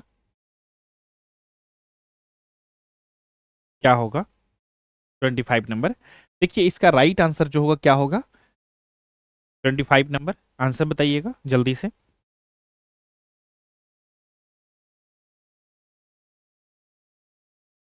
चलिए एक आंसर आया और जल्दी से आप सभी लोग बताएंगे। तो इसका राइट आंसर जो होगा ऑप्शन नंबर ए होगा, इलास्टिसिटी। कि which polymer property helps in shock absorption, shock absorption में हेल्प करता है इलास्टिसिटी। ठीक है, तो शॉक एब्जॉर्प्शन का सिंपल लॉजिक है, अगर मटेरियल जो होगा ना थोड़ा कंप्रेस हो और वापस आ जाए, ठीक है, कंप्रेस हो करके, तो शॉक एब्जॉर्ब करेगा। इस प्रॉपर्टी को कहते हैं इलास्टिसिटी। रिजिड मटेरियल जो होता है ना वो शॉक एब्जॉर्ब नहीं करता है, वो टूट जाता है। तो यहां पर इलास्टिसिटी जो प्रॉपर्टी होगी यहां पर करेक्ट आंसर होगा। अगला क्वेश्चन देखते हैं हम लोग, क्या है यहाँ पे 26 नंबर क्वेश्चन आपके स्क्रीन के ऊपर है कि which polymer is widely used in food packaging. कौन से पॉलीमर का यूज किया जाता है फूड पैकेजिंग में। तो इसका आंसर हमने पहले भी आपको बताया था इस टाइप के क्वेश्चंस का कि पॉलीथीन का यूज किया जाता है। फूड पैकेजिंग में सबसे इंपॉर्टेंट चीज होती है, क्या चीज है, safety, moisture resistance, low cost, ये सब क्वालिटीज किस में है, पॉलीथीन में है। इसीलिए देखते होंगे मिल्क पैकेट्स जो होती है, फूड का रैप्स जो होता है, कैरी बैग्स होते हैं, पॉलीथीन के ही बनते हैं। ठीक है, तो जो कैरी बैग्स होता है हम लोग कभी कभी बोलते हैं कि पॉलीथीन आप दे दीजिए, लेकिन वो पॉलीथीन पॉलीमर्स का नाम है। ठीक है, चलिए 27 नंबर क्वेश्चन देखते हैं क्या होगा इसका राइट आंसर। 27 नंबर क्वेश्चन क्या कहता क्या है कि which polymer characteristics helps in making transparent product. अब यहाँ पर कौन सा ऐसा जो है यहाँ पर कैरेक्टरिस्टिक्स है जो कि पारदर्शी, characteristics in making transparent products बनाने में हेल्प करता है, क्या होगा राइट आंसर। 27 नंबर का आंसर बताइएगा। चलिए ए आ रहा है, अमरजीत कुमार विजन्स का भी आंसर ए आ रहा है। आगे हम लोग बात करेंगे नाइलॉन नाइलॉन 66 का मोनोमर के बारे में, ठीक है, वो आगे हम लोग चर्चा करेंगे, आगे है न्यूमेरिकल एमसीक्यू क्वेश्चंस है तो धैर्य रखिए। ठीक है, तो यहाँ पर 27 नंबर क्वेश्चन को पहले देखते हैं, तो क्या होगा इसका राइट आंसर, ऑप्शन नंबर ए होगा ट्रांसपेरेंसी, यानी कि ऑप्शन नंबर ए जो होगा इस क्वेश्चन का 27 नंबर का ये करेक्ट होगा। देखिए ट्रांसपेरेंट प्रोडक्ट जो होता है ना वो बनाने के लिए जो होता है ना मटेरियल में ट्रांसपेरेंसी होनी चाहिए। सिंपल लॉजिक याद रखिएगा कि ट्रांसपेरेंट प्रोडक्ट मतलब ट्रांसपेरेंट पॉलीमर, इसीलिए करेक्ट आंसर जो होगा यहाँ पे क्या होगा, ट्रांसपेरेंसी। ठीक है, तो देखिए डेंसिटी, ब्राइटनेस का यहाँ रोल बेसिकली नहीं है, जो हम लोग यहाँ पे देख रहे हैं, ये सब ब्रिटलनेस वगैरह सब जो हम लोग देखते हैं कि डेंसिटी है, ब्रिटलनेस है या फिर कंडक्टिविटी, यहाँ पर कोई भी रोल नहीं है इसका, तो ये सब ऑप्शंस जो होगा आपका करेक्ट नहीं है। आगे बढ़ते हैं। अगला क्वेश्चन 28 नंबर क्वेश्चन क्या है कि which polymer is commonly used for insulation in cables. आसान है कि नहीं, पीवीसी का यूज करते हैं, ठीक है। तो केबल इंसुलेशन का काम में बेसिकली ये आता है, ठीक है। पीवीसी फ्लेक्सिबल होता है, क्यों करते हैं हम लोग यूज, क्योंकि ये फ्लेक्सिबल है, इलेक्ट्रिकल इंसुलेटर है, ड्यूरेबल होता है, इसीलिए वायर्स और केबल इंसुलेशन के लिए पीवीसी का यूज करते हैं। डायरेक्टली इसे वन लाइन में याद रख सकते हैं, ठीक है। आगे बढ़ते हैं। 29 नंबर क्वेश्चन क्या है कि which property of polymers allows recycling in some cases. ठीक है, ये क्वेश्चन का आंसर आप सभी से मैं जानना चाहता हूं, क्या होगा। 29 नंबर का आंसर बताइएगा आप सभी लोग, जितना जल्दी हो सके। 29 नंबर क्वेश्चन का क्या होगा करेक्ट आंसर। बी बता रहे हैं, चलिए ठीक है, बी आ रहा है मोइना पाव का। अमरजीत कुमार विजन्स का ए, और बताइए। देवाजीत देका का भी ए। चलिए तो इसका देखते हैं क्या होगा राइट आंसर। देखिए इसका राइट आंसर होगा ऑप्शन नंबर ए। क्या होगा, ऑप्शन नंबर ए होगा रीमेल्टिंग एबिलिटी। ठीक है, देखिए रिसाइकलिंग का सबसे बड़ा लॉजिक याद रखिए आप सभी लोग, जो पॉलीमर दोबारा मेल्ट हो सकता है वही रिसाइकिल हो सकता है। इस प्रॉपर्टी को हम लोग कहते हैं रीमेल्टिंग एबिलिटी। इसीलिए थर्मोप्लास्टिक का रिसाइकल होता है, थर्मोसेटिंग प्लास्टिक जो होता है वो रिसाइकिल नहीं हो पाती है कि नहीं। थर्मोसेटिंग प्लास्टिक जो होते हैं, जिसे हम लोग थर्मोसेट भी बोलते हैं, वो रिसाइकिल नहीं हो पाती है, लेकिन थर्मोप्लास्टिक क्या है, रिसाइकलेबल होता है। ठीक है, चलिए तो यहां पे ऑप्शन नंबर ए होगा करेक्ट आंसर। 30 नंबर क्वेश्चन का बताइएगा, क्या है क्वेश्चन, पढ़िए आंसर बताइएगा। संतोष का भी ऑप्शन ए आया था, बिल्कुल सही। तो यहां पर 30 नंबर क्वेश्चन है कि which polymer characteristic is most important for mass production. ठीक है, तो इसका राइट आंसर क्या होगा, which polymer characteristic is most important for mass production. तो राइट आंसर होगा इसका option number A. Mass production का मतलब होता है कि फास्ट प्रोसेसिंग, कम कॉस्ट, इजी शेपिंग, ये सब पॉसिबल होता है जब मटेरियल क्या हो, इजी टू प्रोसेस हो, है कि नहीं। इसीलिए पॉलीमर्स मास प्रोडक्शन के लिए बेस्ड होते हैं। तो यहां पर जो होगा इजी प्रोसेसिंग, ऑप्शन नंबर ए जो होगा करेक्ट आंसर होगा इस क्वेश्चन का। ठीक है, चलिए आगे बढ़ते हैं। 31 नंबर क्वेश्चन कि थर्मोप्लास्टिक कैन बी, ऑप्शंस आपका दिया गया है। 31 नंबर जो क्वेश्चन है इसका आंसर आप सभी लोग बताइएगा क्या होगा कि थर्मोप्लास्टिक्स कैन बी, क्योंकि थर्मोप्लास्टिक और थर्मोसेटिंग प्लास्टिक के बेस्ड पे आपका प्रीवियस ईयर में भी क्वेश्चंस पूछा गया है, इसीलिए ये सभी कॉन्सेप्ट को भी हम लोग को क्लियर करना है। अभी तक हम लोग पॉलीमर्स के बेसिक देख रहे थे, और ये चीजों को भी हम लोग अभी देखना है, देखेंगे, और फिर पीवाईक्यू और इंपॉर्टेंट एमसीक्यू भी देखेंगे इस सेशंस में। ठीक है, इसीलिए पूरा बने रहिएगा, बहुत ही इंपॉर्टेंट क्वेश्चंस का कलेक्शंस है।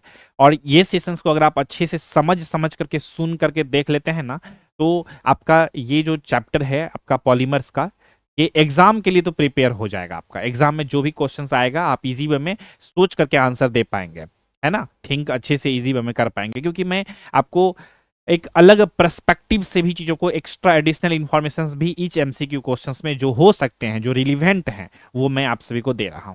तो जहां पर जो इंपॉर्टेंट लगे उसे आप चाहें तो कॉपी में नोट डाउन भी कर सकते हैं क्वेश्चन नंबर डाल करके। ठीक है, फिलहाल जो है 31 नंबर क्वेश्चन का आंसर देखते हैं कितने लोगों का सही आया है।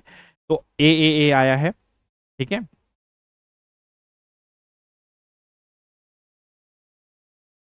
थर्मो थर्मोप्लास्टिक और थर्मोसेटिंग प्लास्टिक को थोड़ा थोड़ा समझा दीजिए। देखिए बहुत ज़्यादा डिफरेंस नहीं है। देखिए थर्मोप्लास्टिक जो होता है ना, वैसा प्लास्टिक जिसको रिसाइकल किया जा सकता है। ठीक है, ठीक क्लियर है। और जैसे कि जो लचीला होगा, जो इलास्टिसिटी प्रॉपर्टी रखेगा, जिसको रिसाइकल किया जा सकता है इजी वे में। लेकिन और थर्मोसेटिंग प्लास्टिक क्या होता है, थर्मोसेटिंग प्लास्टिक वैसा प्लास्टिक होता है जिसको रिसाइकल नहीं किया जा सकता है। मतलब कि इस टाइप का प्लास्टिक है, वो रिसाइकल नहीं किया जा सकता है। जैसे एग्जाम्पल के रूप में बता दूं तो वैसा प्लास्टिक जो ब्रिटल होता है, टूट जाता है इजी वे में, ठीक है, उसको नहीं किया जा सकता है। आ, जो कचकाढ़ा टाइप का होता है, जो कि टूट जाता है कट कट करके, तो वो उसको इजी वे में रिसाइकल नहीं किया जा सकता है। तो जिसको रिसाइकल नहीं किया जा सकता है, ठीक है, उसको हम लोग थर्मोसेटिंग कहते हैं, और जिसको रिसाइकल किया जा सकता है उसको थर्मो प्लास्टिक बोलते हैं। इतना कॉन्सेप्ट याद रखिए, बहुत ज्यादा डिटेल में हम लोगों को जाने की आवश्यकता है भी नहीं, इतना चीजों से आप समझ सकते हैं चीजों को, ठीक है। जैसे ये पेन है, ये जो है थर्मोसेटिंग है, इसे ब्रेक करके जो है फिर से नहीं बनाया जा सकता है, इसको मॉल्ट नहीं किया जा सकता, ये टूट जाएगा, ठीक है। ये ब्रिटल वाला पेन मतलब टूट जाएगा इजी वे में, थर्मोसेटिंग बोल सकते हैं इसको। लेकिन थर्मोप्लास्टिक इसे बोल सकते हैं, थर्मोप्लास्टिक हम लोग वैसे बोल सकते हैं जिसको कि मेल्ट करके बेसिकली उसको फिर से रिसाइकलिंग किया जा सकता है। जैसे और क्या एग्जांपल्स दूं, अभी आसपास में कुछ अवेलेबल है नहीं, ठीक है। तो ये जैसे कि जस्ट फॉर द एग्जांपल्स मेरे पास एक ये है आप जो मेरा नेम प्लेट है, ये एक्रेलिक का है, ये प्लास्टिक भी नहीं है, थर्मो से मतलब ये ब्रिटल है, टूट टूट सकता है, ये एक्रेलिक का मटेरियल्स का है, ठीक है। तो जिसे हम लोग कर सकते हैं, रिसाइकल कर सकते हैं सीधा इजी वे में समझिए, वो है थर्मोप्लास्टिक, ठीक है। मैंने सोचा एक्सप्लेन करूं एग्जांपल दे करके, लेकिन कुछ एग्जांपल देने अभी क्लास में है नहीं, एक रिमोट है, तो ये जो है ये भी थर्मोसेटिंग होगी, ठीक है। रिसाइकल करना, ये सब टूट जाता है, तो जो टूट जाएगा वो थर्मोसेटिंग, और जो लचता है, इलास्टिसिटी प्रॉपर्टी जिसमें होगी, वो जो होती है थर्मोप्लास्टिक होती है, ठीक है। चलिए तो आगे बढ़े। चलिए इस क्वेश्चन का आंसर मैं उम्मीद करता हूं तब तक दे दिए होंगे और सभी कैंडिडेट। क्या है क्वेश्चंस कि थर्मोप्लास्टिक्स कैन बी, अब क्या होगा इसका राइट आंसर, अभी जस्ट हमने बताया है कि मेल्टेड रिपीटेडली, थर्मोस प्लास्टिक है मतलब इसको मेल्ट किया जा सकता है रिपीटेडली, बार बार इसको गर्म करके रिसाइकल किया जा सकता है, अलग अलग इसको शेप दिया जा सकता है, ठीक है। तो यही है। तो अब यहाँ पे thermoplastic versus thermosetting plastic start होता है, यही यही क्वेश्चन से, ठीक है। थर्मोप्लास्टिक का गोल्डन रूल याद रखिएगा आप सभी लोग, हीट दो सॉफ्ट सॉफ्ट हो जाएगा, कूल करो हार्ड फिर हो जाएगा, ठीक है। फिर हीट दो फिर सॉफ्ट हो जाएगा। इसीलिए थर्मोप्लास्टिक बार बार मेल्ट हो सकता है, ठीक है, बार बार मोल्ट भी हो सकता है, लेकिन जो थर्मोसेटिंग प्लास्टिक होगा वो बार बार मेल्ट नहीं होगा, ठीक है। तो यही चीज को याद रखिएगा कि इसको बार बार हीट दीजिएगा, ये मेल्ट होगा, छोड़ दीजिएगा क्या हो जाएगा, वो ठंडा होकर के फिर टाइट हो जाएगा, ठीक है। तो यही चीजें हैं, तो मेल्टेड रिपीटेडली। चलिए आगे बढ़ते हैं, अगला क्वेश्चन देखते हैं। थोड़ा सा हमने इसको एक्सप्लेन करने में टाइम ले लिया, लेकिन आपको जरूरी था इतना क्लियरिटी देना, क्योंकि आगे हम लोग थर्मोसेटिंग और थर्मो प्लास्टिक बेस्ड ही एमसीक्यू देखने वाले हैं। क्या है अगला क्वेश्चन कि which of the following is a thermoplastic, इसमें से कौन जो है ये आपका थर्मोप्लास्टिक है। तो ऑप्शंस आपके बहुत सारे दिए गए हैं, क्या होगा, तो इसका राइट आंसर जो होगा ऑप्शन नंबर सी जो होगा इस क्वेश्चन का करेक्ट आंसर होगा, कि इसमें थर्मोप्लास्टिक जो है ये पॉलीथीन है, ठीक है। एग्जाम्पल याद रखिएगा बहुत जरूरी है, बैकलाइट हो गया, इपॉक्सी हो गया, या फिनोलिक हो गया, ठीक है, ये थर्मोसेटिंग है यानी कि थर्मोसेट है, ठीक है। और पॉलीथीन जो है, पॉलीथीन ये थर्मोप्लास्टिक है, ठीक है। तो एग्जामिनर जो है ना एग्जाम्पल से कैटेगरी चेक करता है, इसीलिए आपसे इस तरह के क्वेश्चंस दे सकता है आपको, या इस तरह के क्वेश्चंस देखने को एग्जाम में मिल जाता है। तो कंफ्यूज नहीं होइएगा वहां पर कि मिस्टेक से जाकर के पूछेगा कि थर्मोप्लास्टिक क्या है, बैकलाइट में ऑप्शंस में मार के चले आए। बैकलाइट जो है और इपॉक्सी जो है और ये जो फेनोलिक रेजिन्स है, ये सभी जो है थर्मोसेटिंग प्लास्टिक है, ठीक है। यहां पे पॉलीथीन ही जो है वो क्या है, थर्मोप्लास्टिक है, याद रखिएगा, कंफ्यूज नहीं होइएगा एग्जाम में प्लीज। ये सब क्वेश्चन अगर आपका गलत होगा ना, क्लास करने के बाद और समझने के बाद अगर आप गलत करके आते हैं तो आप जानबूझ करके अपना सिलेक्शंस को रोकेंगे, और ये सब क्वेश्चन एग्जाम में डायरेक्ट देखने को मिलने की बहुत हाई पॉसिबिलिटी है, क्योंकि इस तरह के क्वेश्चन एग्जाम में डायरेक्टली देखने को मिलता है। चलिए देखते हैं इस क्वेश्चन को, कहता है थर्मोसेटिंग प्लास्टिक्स आर जनरली, तो थर्मोसेटिंग प्लास्टिक्स जो होती है वो जनरली क्या होगा, वो यहां पर सॉफ्ट एंड फ्लेक्सिबल। तो ये ऑप्शन नंबर ए तो बिल्कुल भी नहीं होगा, क्योंकि सॉफ्ट और फ्लेक्सिबल तो नहीं होता है, इलास्टिक इन नेचर भी नहीं होता है, लचीला भी नहीं होता है, इजिली रिसाइकलेबल भी नहीं होता है। तो बचा कौन सा ऑप्शन, ऑप्शन नंबर बी बचा कि वो हार्ड होता है और रिजिड होता है। और एक चीज याद रखिएगा, वंस सेट फॉरएवर सेट, मतलब एक बार जो शेप दे दिए वो शेप ही वो उसी शेप में वो रहता है, ठीक है। वो फिर वंस सेट फॉरएवर सेट, इसीलिए स्विच हो गया, प्लग हो गया, हैंडल हो गया, ठीक है। जैसे कि प्रेशर कुकर होता है, उसका हैंडल देखते होंगे, वो थर्मो सेटिंग प्लास्टिक का बना हुआ होता है, ठीक है। थर्मो ये हैंडल हो गया, ये सब थर्मोसेटिंग से बनते हैं। तो फ्लेक्सिबिलिटी थर्मो प्लास्टिक का फीचर होता है। ये जो फ्लेक्सिबिलिटी देख रहे हैं सॉफ्ट, ये थर्मो प्लास्टिक का है, लेकिन जो हार्ड होता है, रिजिड होता है, ये सब जो एग्जाम्पल है किसका, थर्मोसेटिंग प्लास्टिक का है, ठीक है साथियों। चलिए आगे बढ़ते हैं, अगला क्वेश्चन 34 नंबर क्वेश्चन देखते हैं क्या है क्वेश्चन। कहता है कि main difference between thermoplastic and thermoset is, main difference क्या है दोनों के बीच में। तो देखिए डेंसिटी, ट्रांसपेरेंसी, कलर वगैरह सब तो कुछ भी हो सकता है, लेकिन मेन जो डिफरेंस है वो क्या है, आप लोगों से एक बार जानना चाहते हैं।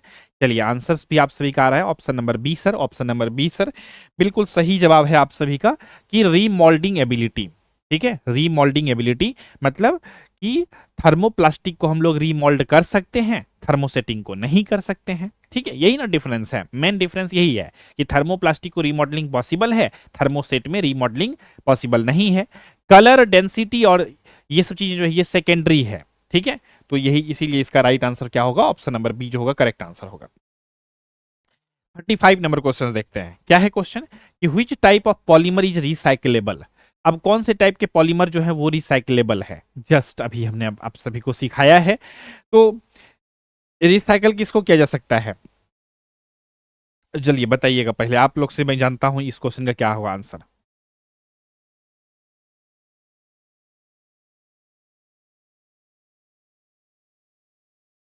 देखिए इतना कॉन्सेप्ट बताने के बाद भी मोइना पाव लिखते हैं ऑप्शन नंबर ए, अब जाकर के सही किए हैं ऑप्शन नंबर बी। यहां पर थर्मोसेटिंग तो आप जानते ही हैं रिसाइकल नहीं किया जा सकता है, बैकलाइट थर्मोसेट है, इपॉक्सी भी थर्मोसेट है। थर्मोप्लास्टिक जो है ये इसको रिसाइकल किया जा सकता है, इसीलिए इसका ऑप्शन नंबर बी जो होगा करेक्ट आंसर होगा, ठीक है। ठीक है, क्लियर हो गया। अगला क्वेश्चन देखते हैं 36 नंबर है, क्या है क्वेश्चन बताइएगा। क्वेश्चन है कि thermosetting plastics are preferred for electrical switches because, बताइएगा बहुत आसान है, कॉन्सेप्ट सिखा दिया हूं इसीलिए आसान लग रही है। डायरेक्ट क्वेश्चंस देखते तो हो सकता है कंफ्यूजन आ जाती, तो इसका आंसर बताइएगा क्या होगा 36 नंबर क्वेश्चन का। 36 का सही आंसर जो होगा ये होगा आपके लिए ऑप्शन नंबर बी जो होगा करेक्ट आंसर होगा कि ये resist heat and electricity. Option number B जो होगा इसका क्या होगा करेक्ट आंसर होगा, ठीक है। देखिए इलेक्ट्रिकल स्विचेज में क्या चाहिए, हीट का रेजिस्टेंट हो, है ना, हीट रेजिस्टेंस चाहिए, इलेक्ट्रिकल का इंसुलेशन अच्छे से हो, थर्मोसेट ये दोनों देता है। इसीलिए जो है ना थर्मोसेटिंग जो प्लास्टिक्स होती है इलेक्ट्रिकल एप्लीकेशंस के किंग होते हैं। इसीलिए जो इलेक्ट्रिकल स्विच होता है या और भी जो भी चीजें होती है इलेक्ट्रिकल आइटम्स, वहां पर थर्मोसेटिंग प्लास्टिक का बेसिकली यूज किया जाता है उसको बनाने के लिए, ठीक है। आगे बढ़ते हैं, अगला क्वेश्चन देखते हैं 37 number question. On heating a thermoplastic materials, thermoplastic materials को जब हम लोग हीट करेंगे तो क्या होगा। तो देखिए थर्मोप्लास्टिक मटेरियल्स को हीट करेंगे तो वो क्या हो जाएगा, थर्मोप्लास्टिक का जो है सेटिंग नहीं है, थर्मोप्लास्टिक है। तो थर्मोप्लास्टिक को अगर हीट करेंगे तो वो क्या हो जाएगा, बिकम सॉफ्ट, वो क्या हो जाएगा, सॉफ्ट हो जाएगा, मुलायम हो जाएगा, ठीक है। गर्म करने पर सॉफ्ट हो जाता है, ना जलता है ना ही परमानेंट डैमेज होता है, वो क्या हो जाता है, सॉफ्ट हो जाता है, ठीक है। तो राइट आंसर होगा ऑप्शन नंबर बी। अगला क्वेश्चन देखते हैं 38 नंबर क्वेश्चन। क्या है क्वेश्चन, देखते हैं अच्छे से। क्या है कि on heating a thermosetting plastic. चलिए इसका आंसर आप सभी लोग दीजिए, क्या होगा। 38 नंबर क्वेश्चन का राइट आंसर बताइएगा। 38 नंबर क्वेश्चन का राइट आंसर क्या होगा। तो इसका जो साथियों सही आंसर होगा ऑप्शन नंबर ए। थर्मोसेटिंग प्लास्टिक को जब हम लोग हीट करेंगे तो ये क्या होगा, डज नॉट सॉफ्ट अगेन, मतलब ये जो है फिर से नरम नहीं होता है। ठीक है, री कह सकते हैं, री सॉफ्ट नहीं होता है ये। ठीक है, थर्मोसेट अगर दोबारा हीट दीजिएगा तो वो सॉफ्ट नहीं होता है, बल्कि वो डैमेज हो सकता है। इसीलिए थर्मो सेट जो होता है वो री सॉफ्ट नहीं होता है, ये याद रखिएगा। ऑप्शन नंबर सी होगा। ठीक है, 39 नंबर क्वेश्चन देखते हैं। क्या है क्वेश्चन। क्वेश्चन कहता है कि which property makes thermoplastic suitable for recycling. कौन सा प्रॉपर्टी जो है इसको सुटेबल बनाता है। तो ऑप्शन नंबर बी होगा, रीमेल्टिंग एबिलिटी जो है इसको सुटेबल बनाता है। कौन सा, रीमेल्टिंग एबिलिटी। अब इतना एमसीक्यू क्वेश्चंस को आपको इस टॉपिक के बेसिस पे मैं करा रहा हूं, आपको लग रहा होगा कि सेम कॉन्सेप्ट रिपीट हो रहे हैं, लेकिन हर तरह से क्वेश्चंस को इस टॉपिक से बनाई गई है ताकि एग्जाम में किसी भी तरह से क्वेश्चन आए तो आपसे बने, वहां पर कंफ्यूजन्स नहीं हो आप सभी को एग्जामिनेशन हॉल में, क्योंकि वहां पर टाइम का प्रेशर भी रहता है और क्वेश्चंस ज्यादा बनाने का भी प्रेशर रहता है। तो और ये प्रेशर में आपको सही क्वेश्चंस बनाना है, गलत नहीं बनाना है। तो इसलिए हमने कोशिश किया है कि सारा तरह से क्वेश्चंस को मैं आप सभी को दूं। ठीक है, तो थर्मोप्लास्टिक जो होता है ये रिसाइकलिंग का बेस एक ही चीज होती है, रीमेल्टिंग एबिलिटी। जब तक मेल्ट नहीं होगा रिसाइकल नहीं होगा। तो ऑप्शन नंबर बी जो होगा इसका करेक्ट आंसर होगा। चलिए अगला क्वेश्चन देखते हैं। यहाँ पर 40 नंबर क्वेश्चन क्या कह रहा है। 40 नंबर क्वेश्चन कि which of the following is not a thermosetting plastic. इसमें से कौन जो है वो थर्मोसेटिंग प्लास्टिक नहीं है। ऑब्वियस सी बातें हैं, हमने बताया ही है कि बैकलाइट हो गया, इपॉक्सी हो गया, मेलामाइन हो गया, ये सब जो है ना, आप जो देख रहे हैं ये मेलामाइन, ये सब जो है, बैकलाइट हो गया, इपॉक्सी हो गया, ये सब थर्मोसेटिंग प्लास्टिक है। तो पॉलीथीन जो है ये थर्मोप्लास्टिक है। ठीक है, तो इसीलिए करेक्ट आंसर क्या होगा, ऑप्शन नंबर सी जो होगा इसका करेक्ट आंसर होगा। चलिए अगला क्वेश्चन देखते हैं हम सभी लोग। 41 नंबर क्वेश्चन क्या है कि thermoplastics are generally used for making.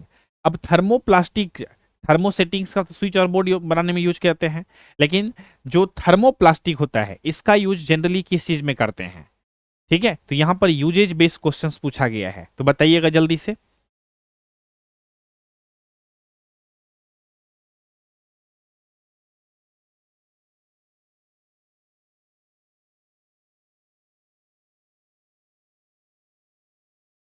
Option number B आ रहे हैं करेक्ट आंसर। अब देखिए यहां पर यूजेज बेस्ड बात हो रही है ना। तो यहां पर इलेक्ट्रिकल स्विच बोर्ड में क्या होगा, नहीं होगा। क्यों नहीं होगा इलेक्ट्रिकल स्विच बोर्ड में, क्योंकि इलेक्ट्रिकल स्विच बोर्ड में थर्मोसेटिंग प्लास्टिक का यूज किया जाता है। ठीक है, और जो कैरी बैग्स है एंड बॉटल्स है, option number B correct answer होगा। इसको बनाने के लिए जो है यूज किया जाता है थर्मोप्लास्टिक का। ठीक है, यहां पर करेक्ट आंसर होगा।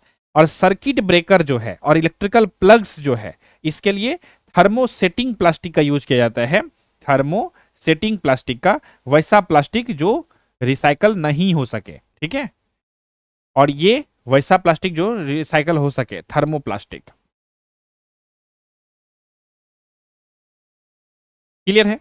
चलिए आगे बढ़ते हैं, अगला क्वेश्चन हम सभी लोग देखते हैं। क्लियर है। 42 नंबर क्वेश्चन का आंसर बताइएगा। ठीक है,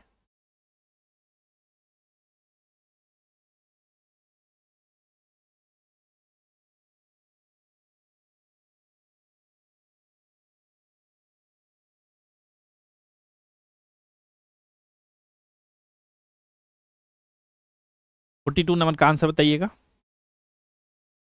42 का ऑप्शन नंबर बी कहता है कि thermosetting plastics are not recyclable.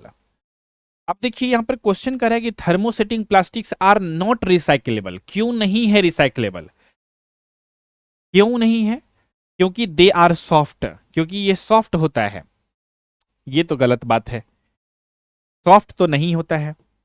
Soft तो कौन होता है? थर्मोप्लास्टिक होता है। तो ये ऑप्शन गलत हो गया। दे कैन नॉट बी रीमेल्टेड, तो इसका राइट आंसर होगा ऑप्शन नंबर बी, क्योंकि इसको रीमेल्ट नहीं किया जा सकता है। दे आर ट्रांसपेरेंट, ट्रांसपेरेंट जो होती है वो थर्मोप्लास्टिक होती है। और दे आर कॉस्टली, तो महंगा जो होता है वो थर्मोप्लास्टिक होता है। थर्मोसेटिंग उतना महंगा नहीं होता है, मतलब ये महंगा होगा करने का कंपैरिजन करने वाला ऑप्शन उतना रिलीवेंट नहीं है। तो दे आर सॉफ्ट, ठीक है, तो ये भी नहीं होगा। तो यहाँ पर दे कैन नॉट बी जो है रीमेल्टेड जो होगा इसका करेक्ट आंसर होगा, यानी ऑप्शन नंबर बी जो होगा करेक्ट आंसर होगा। ये बहुत ही इंपॉर्टेंट कॉन्सेप्चुअल क्वेश्चन है। थर्मोसेटिंग रिसाइकल क्यों नहीं होता है? क्योंकि एक बार मोल्ड होने के बाद स्ट्रक्चर जो होता है ना वो परमानेंटली सेट हो जाता है, दोबारा हीट देने पर वो मेल्ट नहीं होता है। इसीलिए can not be remelted is equal to no recycling. Cost transparency यहां इरिलीवेंट ऑप्शन है, ऐसे ही डाल दी गई है, ठीक है। तो राइट आंसर क्या होगा? ऑप्शन नंबर बी होगा। ठीक है साथियों, चलिए अगला क्वेश्चन देखते हैं हम सभी लोग। 43 नंबर क्वेश्चन को देखते हैं। क्या है 43 नंबर क्वेश्चन? कि which polymer is used in making electrical insulation handles. Electrical insulation handles को बनाने के लिए कौन से इसको यूज किया जाता है? तो बहुत ही इंपॉर्टेंट सा क्वेश्चन है। ये क्वेश्चन का आंसर मैं जानना चाहूंगा आप सभी लोगों से। अगर आप सभी लोगों को हमने थर्मोसेटिंग और थर्मो प्लास्टिक के बीच में क्लियरिटी दे पाया हूं, तो मैं जानना चाहता हूं आंसर। क्वेश्चन नंबर यहां पर,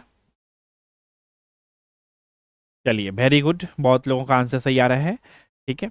तो इसका राइट आंसर क्या होगा? ऑप्शन नंबर बी जो होगा करेक्ट आंसर होगा, बैकलाइट। क्या होगा? बैकलाइट जो होगा इस क्वेश्चन का करेक्ट आंसर होगा, कि ये पॉलीमर जो होता है मेकिंग फॉर इलेक्ट्रिकल इंसुलेशन के लिए यूज किया जाता है, बैकलाइट का यूज किया जाता है, ठीक है। इलेक्ट्रिकल टूल के हैंडल का मतलब होता है कि हाथ में करंट नहीं आना चाहिए, है कि नहीं, और हीट से हैंडल सॉफ्ट नहीं होना चाहिए, है कि नहीं। तो इसीलिए यहां पर यूज क्या होता है? बैकलाइट। पीवीसी जो है वो फ्लेक्सिबल होता है, लेकिन हाई हीट के लिए सेफ नहीं है। यहीं पर स्टूडेंट जो होता है ना कभी कभी कंफ्यूज कर जाता है, तो इसीलिए यहां पर जो है बैकलाइट जो कि थर्मोसेटिंग है प्लास्टिक, उसको यूज किया जाता है। 44 नंबर क्वेश्चन देखते हैं। क्या है 44 नंबर क्वेश्चन? क्वेश्चन कहता है कि which material becomes hard permanently after moulding. कौन सा मटेरियल जो है वो हार्ड हो जाता है मोल्ड करने के बाद? ऑप्शंस दिए गए हैं, थर्मोप्लास्टिक, थर्मोसेट, इलास्टोमर और फाइबर, ठीक है। क्या होगा इसका करेक्ट आंसर? तो इसका राइट आंसर जो होगा वो होगा आपका 44 नंबर क्वेश्चंस का ऑप्शन नंबर बी होगा करेक्ट आंसर। थर्मोसेटिंग प्लास्टिक जो होती है वो हार्ड हो जाती है, ठीक है। थर्मोसेटिंग प्लास्टिक जो होती है हार्ड हो जाती है, ये होगा इसका ऑप्शन नंबर बी होगा करेक्ट आंसर। अगर हम लोग बात करें थर्मोप्लास्टिक का, तो हम लोग जानते हैं इसको हम लोग हीट जब करेंगे तो ये मटेरियल्स को परमानेंटली आफ्टर मोल्डिंग जो होता है ये क्या होगा? ये तो लूज हो जाता है, मतलब अगर गर्म करते हैं तो ये सॉफ्ट हो जाता है, कोल्ड करते हैं तो ये फिर क्या हो जाता है? स्ट्रिक्ट हो जाता है, मतलब। और फाइबर वगैरह सब भी ऐसे ही है, अगर उसको हीट देंगे तो वो लूज हो जाता है, ठीक है। तो यहां पर समझते हैं कि एक लाइन में आप याद रखिए कि thermosetting plastic is equal to permanent. ऐसे याद रखने का एक ट्रिक मेरे मन में अभी अचानक आ रहा है, ऐसा कुछ मतलब प्लान नहीं था। थर्मोसेटिंग प्लास्टिक, सेटिंग से याद रखिएगा कि वो सेट हो जाता है ना। थर्मोसेटिंग अगर प्लास्टिक है वो, थर्मोसेट है अगर वो, मतलब वो सेट हो जाता है एक बार हीट देने के बाद, परमानेंट हो जाता है हार्डनेस के मामले में। मोल्ड होने के बाद वो सेट हो जाता है, मतलब शेप उसका फिक्स हो जाता है, हार्डनेस फिक्स हो जाता है, ठीक है। तो ये सब थर्मोसेटिंग का है। तो थर्मोसेटिंग का नाम से ही पता चलता है कि वो सेट हो जाता है, सेट हो जाता है, ऐसे याद रखिएगा, ठीक है। और थर्मोप्लास्टिक में ये परमानेंट नहीं होता है जो थर्मोप्लास्टिक होता है। तो राइट आंसर इसका आपका ऑप्शन नंबर बी होगा। चलिए इसी के साथ अगला क्वेश्चन देखते हैं 45 नंबर क्वेश्चन। क्या है क्वेश्चन? क्वेश्चन है बहुत ही प्यारा सा कि which of the following is a की फीचर ऑफ थर्मोसेटिंग प्लास्टिक। कौन सा जो है इसका की फीचर है? तो इसका राइट आंसर होगा हीट एंड रेजिस्टेंस जो होगा की फीचर है। तो ऑप्शन नंबर बी जो होगा इस क्वेश्चन का बिल्कुल ही सही जवाब होगा। ये थर्मोसेटिंग प्लास्टिक का सबसे बड़ा प्लस पॉइंट क्या होता है कि हाई हीट रेजिस्टेंस। इसी वजह से जो होता है ना, switch, plug, socket, circuit breaker सब थर्मोसेट से बनते हैं। फ्लेक्सिबिलिटी जो होती है ना, वो थर्मो प्लास्टिक का बेसिकली फीचर होता है। ठीक है, चलिए इसी के साथ हम लोग देखते हैं अगला क्वेश्चन। 46 नंबर क्वेश्चन क्या है, कहता है कि polythene bag belongs to which category. Polythene जो होता है ना, कौन से कैटेगरी से बिलोंग करता है। अब ये सब क्वेश्चन आपको हल्का लग रहा होगा क्योंकि सारे कॉन्सेप्ट जो है हम लोग समझ चुके हैं, इस वजह से। इसका राइट आंसर जो होगा क्या होगा, बताइएगा फटाफट से। इसका राइट आंसर क्या होगा, मैं जानना चाहता हूं आप सभी से। Polythene belongs to which category, किस कैटेगरी से बिलोंग करता है।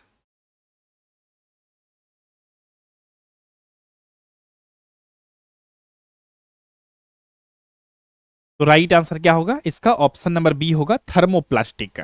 ठीक है, क्लियर है। एग्जाम्पल कभी भी मत भूलिएगा कि पॉलीथीन जो है वो क्या है, थर्मोप्लास्टिक है। अगर एग्जाम में डायरेक्ट एग्जाम्पल पूछे पॉलीथीन किस टाइप का पॉलीमर है, तो बिना सोचे समझे आपको क्या जवाब देना है कि थर्मोप्लास्टिक है। ठीक है, चलिए 47 नंबर क्वेश्चन देखते हैं क्या है। कहते हैं कि which plastic is suitable for repeated moulding operation. कौन से प्लास्टिक जो है वो सुटेबल है रिपीटेड मोल्डिंग ऑपरेशंस के लिए। तो ऑब्वियस सी बातें हैं, थर्मोप्लास्टिक जो है ये जो है सुटेबल है रिपीटेड मोल्डिंग ऑपरेशंस के लिए, जहां पर कि बार बार उस गर्म किया जाएगा, रिपीटेड मोल्डिंग किया जाएगा, तो वहां पे थर्मोप्लास्टिक जो है सुटेबल है। फेनोलिक रेजिन, इपॉक्सी और बैकलाइट जो है ये थर्मोसेटिंग प्लास्टिक है, इसीलिए ये सब जो होगा ऑप्शंस नहीं होगा। ठीक है, और ये थर्मोप्लास्टिक आंसर होगा। बार बार मोल्डिंग का मतलब क्या है कि हीट दिए सेपा, ठंडा किए हार्ड हो गया, फिर हीट किए फिर सेपा। ठीक है, ये साइकिल जो है ना, सिर्फ जो है ना थर्मोप्लास्टिक में ही पॉसिबल है। थर्मोसेटिंग या थर्मोसेट जो बोलते हैं हम लोग, एक बार सेट हो गया तो स्टोरी खत्म वहीं पे, कोई इसमें किंतु परंतु नहीं लगता है। वो एक बार सेट हो गया मतलब सेट हो गया। अगला क्वेश्चन है, thermosetting plastics are mainly used where. अब जहां क्या कहता है कि इसको कहां पर यूज करते हैं, तो जहां पर की क्या जरूरत हो, हीट रेजिस्टेंस की रिक्वायरमेंट हो। ऑप्शन नंबर बी जो होगा इस क्वेश्चन का करेक्ट आंसर होगा इस प्रश्न का। 48 का ऑप्शन नंबर बी करेक्ट होगा कि जहां पर थर्मोसेटिंग प्लास्टिक का जो रियल यूज होता है कहां पे, जहां टेम्परेचर ज्यादा हो, जहां शेप जो है स्टेबल रहनी चाहिए। ठीक है, इसीलिए heat resistance required is equal to thermoset preferred, याद रखिएगा। अगला क्वेश्चन है 49 नंबर कि which of the following statement is true. अब स्टेटमेंट बेस्ड भी क्वेश्चंस आपको एग्जाम में कभी कभी देखने को मिल जाता है एमसीक्यू क्वेश्चंस में, तो इस क्वेश्चन का आंसर बताइएगा, ऑप्शन कौन सा इसका जो है करेक्ट आंसर होगा।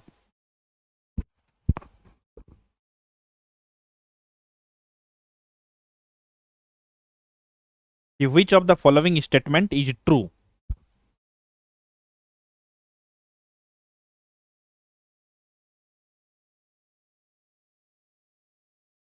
49 नंबर का।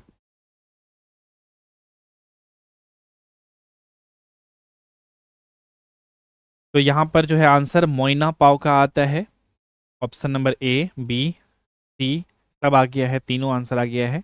चलिए बहुत अच्छा, कोई तो सही हो ही जाएगा, है कि नहीं। संतोष, अमरजीत, बिल्कुल सही जवाब है। ठीक है, चलिए देखते हैं तो इसका जो राइट आंसर होगा वो क्या होगा। ऑप्शन नंबर सी होगा, थर्मोप्लास्टिक सॉफ्ट ऑन हीटिंग। तो ऑप्शन नंबर सी जो होगा इस क्वेश्चन का बिल्कुल ही सही जवाब होगा।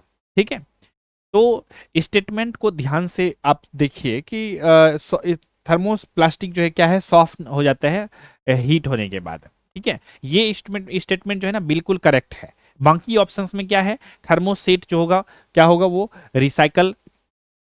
रिसाइकलेबल, थर्मोसेट मेल्ट इजिली, ये सब गलत है। ठीक है, स्टेटमेंट है। तो ये सब कभी कभी आपको फंसाने के लिए जाल बिछाया जाता है, ट्रू फॉल्स वाला क्वेश्चन पूछ करके। अगला क्वेश्चन देखते हैं 50 नंबर, कहता है कि which plastic is commonly used for toys and household goods. कौन से प्लास्टिक का यूज किया जाता है टॉयज और हाउस होल्ड गुड्स को बनाने के लिए। चलिए इस क्वेश्चन का आंसर मैं आप सभी से जानना चाहता हूं, बताइएगा। अभिजीत, एजी, शायद सेशंस में अभी आए हैं आप। ऑप्शन नंबर बी आ रहे हैं बहुत सारे लोगों का सही आंसर। चलिए, थर्मोप्लास्टिक का यूज किया जाता है, बिल्कुल सही जवाब है। टॉयज, हाउस होल्ड गुड्स में बेसिकली थर्मोप्लास्टिक का यूज किया जाता है। देखिए, इसमें कलरफुल, लाइट, जो बेसिकली हम लोग नॉर्मल देखते हैं, कलरफुल, लाइट वेट हो गया, फ्लेक्सिबल प्रॉपर्टी होता है आपका थर्मोप्लास्टिक में, इस वजह से इसको यूज करते हैं। तो ये सब क्वालिटीज किस में है? थर्मोप्लास्टिक में है, इसीलिए। ठीक है। तो इसीलिए टॉय इंडस्ट्री जो होता है ना, का का जो सबसे बेस मटेरियल होता है वो क्या होता है? थर्मोप्लास्टिक ही होता है। तो ये थर्मोप्लास्टिक याद रखिएगा। चलिए, 51 नंबर क्वेश्चन देखते हैं कि थर्मोप्लास्टिक का जनरली हैब, थर्मोप्लास्टिक जो होता है उसका जनरली क्या होता है? तो बताइएगा इसमें 51 नंबर क्वेश्चन का आंसर।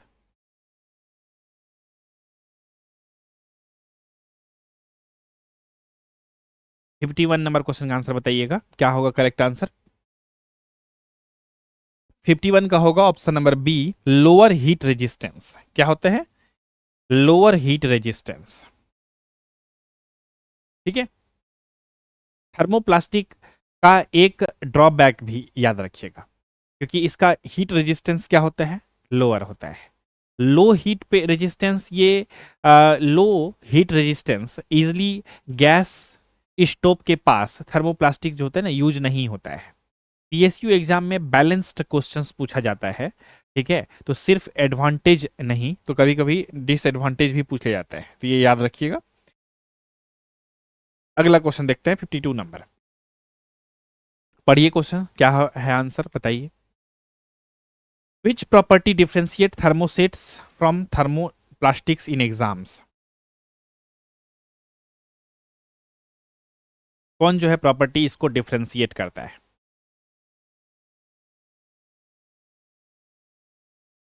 रिसाइकलिंग एबिलिटी, है कि नहीं? Recycling ability, option number B जो होगा करेक्ट आंसर होगा। 53 नंबर देखते हैं, क्या होगा बताइएगा। Which plastic is use in electric plug tops? कौन सा प्लास्टिक का यूज किया जाता है? तो इलेक्ट्रिक प्लग टॉप्स में जो यूज होता है, करंट फ्लो होता है, हीट जनरेट होता है, इसीलिए यहाँ बेसिकली यूज क्या होता है आपका? बैकलाइट या फिर पीवीसी या फिर जो है ना पॉलीथीन, यहाँ अनसेफ होता है यूज करना।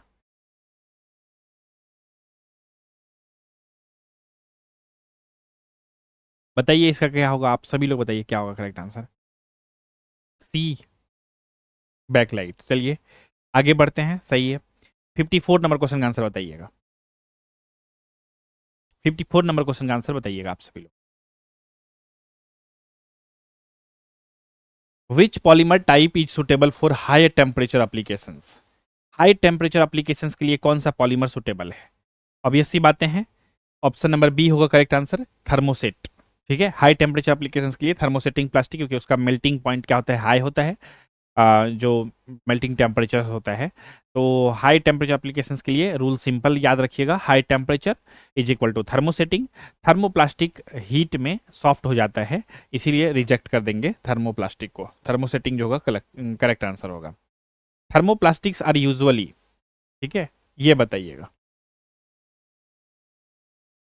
थर्मोप्लास्टिक जो होता है वो यूजुअली क्या होता है?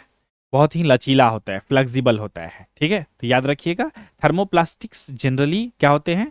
थोड़े फ्लेक्सिबल होते हैं, इजिली शेप लेते हैं ये। रिजिड और ब्रिटल बिहेवियर होता है ना, ज्यादातर वो थर्मोसेटिंग प्लास्टिक में होता है। तो यहाँ पर जो होगा ऑप्शन नंबर बी जो होगा करेक्ट आंसर होगा। अगला क्वेश्चन देखते हैं, 56 नंबर क्वेश्चन क्या कहता है, क्वेश्चन बताइएगा। 56 नंबर क्वेश्चन कहता है कि which material can not be reshaped after setting? कौन से मटेरियल को can not be reshaped after setting? तो ऑब्वियस सी बातें हैं, बहुत आसान सा क्वेश्चन है, थर्मोसेट। ऑप्शन नंबर बी होगा इसका करेक्ट आंसर होगा। रिसेप नहीं हो सकता है, कौन? थर्मोसेटिंग प्लास्टिक है। इस एक लाइन से बहुत सारे एमसीक्यू सॉल्व हो जाते हैं, इसीलिए इसको याद रखिएगा। अगला क्वेश्चन देखते हैं कि which polymer is best for manufacturing plastic bottles? ये बताइएगा, थोड़ा सा ये क्वेश्चन आपका एग्जाम ओरिएंटेड हो सकती है, इसीलिए ये बताइएगा फटाफट से, इसका क्या होगा राइट आंसर? 57 का क्या होगा करेक्ट आंसर? 57 नंबर का बी, बी। चलिए बिल्कुल सही जवाब आ रहा है। ऑप्शन नंबर बी जो होगा करेक्ट आंसर होगा। संतोष, आप शायद चले गए हैं सेशन छोड़ करके, अगर हैं तो आप भी आंसर्स दीजिए।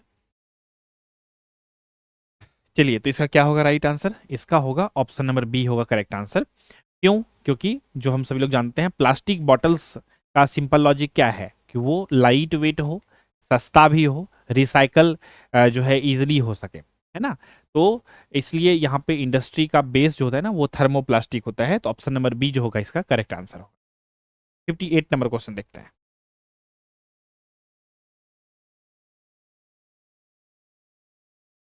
बताइएगा।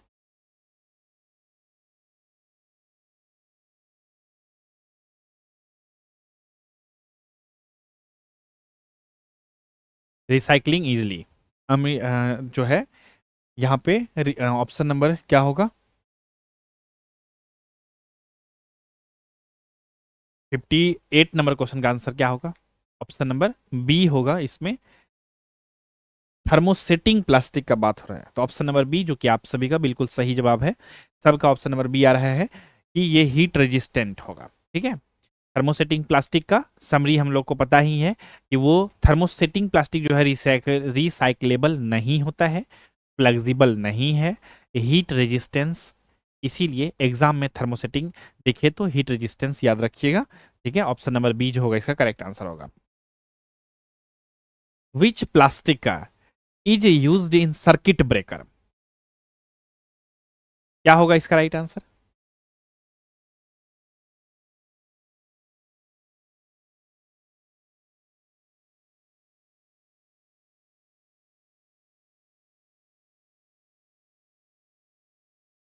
सी सी सी।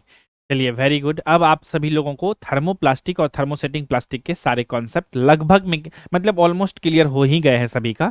अब आंसर में किन्हीं को भी कोई कंफ्यूजन नहीं आ रही है। तो पॉलीमर चैप्टर से अगर इस टॉपिक के क्वेश्चंस आएंगे तो आप सभी से बनेगा, चाहे वो क्वेश्चंस 2 क्वेश्चंस दिखे, 3 क्वेश्चंस दिखे या 4 क्वेश्चंस दिखे एग्जाम में, बनेगा जरूर, याद रखिएगा मेरा ये बात को। ठीक है, चलिए आगे देखते हैं। तो यहाँ पे राइट आंसर जो होगा ऑप्शन नंबर सी, बैकलाइट होगा। क्यों? क्योंकि सर्किट ब्रेकर में हाई करंट जाता है, हाई हीट हो सकता है, इसीलिए सर्किट ब्रेकर का जो केसिंग होता है वो बैकलाइट से बनता है। ठीक है, तो इसीलिए यहाँ पर ऑप्शन नंबर सी जो होगा करेक्ट आंसर होगा। चलिए, यहाँ पर ये क्वेश्चन का थोड़ा सा लॉजिकल आंसर दीजिएगा, क्या होगा इसका correct answer?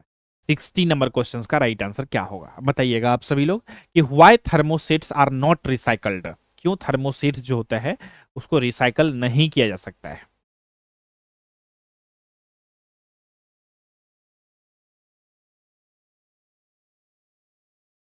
Can not be रीमेल्टेड है ऑप्शन नंबर बी, इसीलिए। ठीक है, बिल्कुल सही जवाब है आप सभी का कि थर्मो सेट जो होता है ना वो रिसाइकल नहीं होता है। ठीक है, क्यों नहीं होता है? सिंपल लाइन याद रखिएगा कि थोड़ी उतना डिटेल में जाने की जरूरत नहीं है। ये मेल्ट नहीं होता है, ये इसका एक प्रॉपर्टी है, तो कैन नॉट बी रिमेल्टेड, इसीलिए ऑप्शन नंबर बी जो होगा करेक्ट आंसर होगा। अगला क्वेश्चन है which plastic is suitable for making buckets? कौन से प्लास्टिक जो है वो सुटेबल है बकेट बनाने के लिए? ठीक है, तो देखिए बकेट बनाने के लिए क्या चाहिए? फ्लेक्सिबिलिटी चाहिए, सस्ता होना चाहिए, इसीलिए बकेट बनाने के लिए थर्मोप्लास्टिक का यूज करते हैं।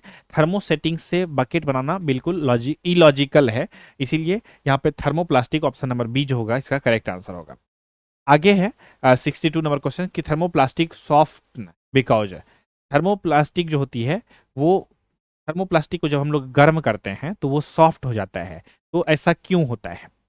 ठीक है, तो बताइएगा इसका राइट आंसर।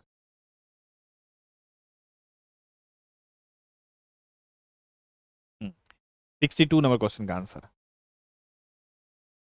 कौन सा ऑप्शन सही होगा? 62।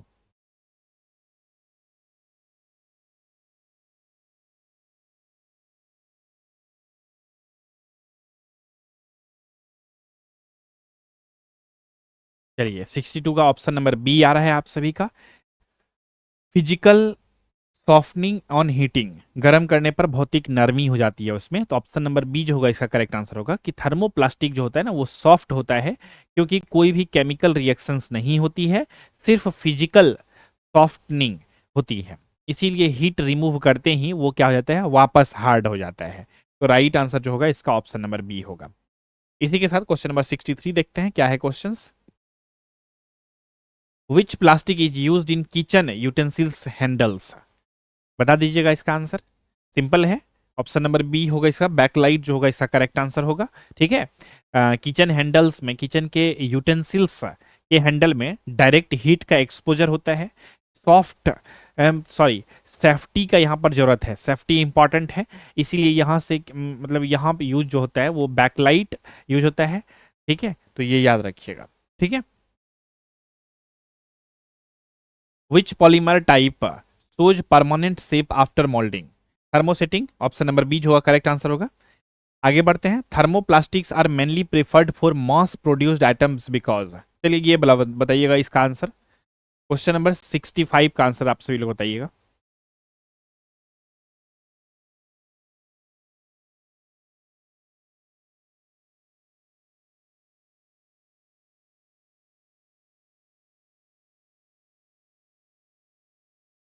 65 का भी ऑप्शन नंबर बी जो होगा करेक्ट आंसर होगा। They are recyclable and easy to process. ठीक है, कि मास प्रोडक्शंस के लिए इंडस्ट्री देखती है कि fast processing, low waist, recycling जो है ना ऑप्शन, ये सब मिलते हैं, इसीलिए थर्मोप्लास्टिक में ये जो होगा मिलता है, इसीलिए थर्मोप्लास्टिक जो होगा इसका राइट आंसर। इस क्वेश्चन में देखते हैं कि which plastic is not suitable for high temperature use? कौन से प्लास्टिक जो है हाई टेम्परेचर यूज के लिए सुटेबल नहीं है? तो राइट आंसर होगा थर्मोप्लास्टिक। थर्मोप्लास्टिक का हम लोग यूज नहीं कर सकते हैं हाई टेम्परेचर में, क्योंकि वो मेल्ट हो जाता है। ठीक है। Thermoplastics can be shaped mainly by heating and moulding. Heating and moulding, option number B जो होगा इसका करेक्ट आंसर हो जाएगा। क्लियर है ना? चलें आगे बढ़ते हैं। Which plastic is used in electrical insulation board? तो इलेक्ट्रिकल इंसुलेशन बोर्ड में, ठीक है, कौन से प्लास्टिक का यूज करते हैं? 68 नंबर क्वेश्चन का आंसर बताइएगा। B number. ठीक है, ये सब अब इजी इजी हो गया होगा, आप सभी के लिए इजी लग रहा होगा ये सब क्वेश्चन अब, कोई टेंशन नहीं। ठीक है, तो इसमें क्या होगा, बैकलाइट का यूज करते हैं। 69 नंबर क्वेश्चन क्या है, कौन सा स्टेटमेंट जो है यहाँ पर फॉल्स है ये बताइएगा। 69 नंबर क्वेश्चन का आंसर बताइएगा।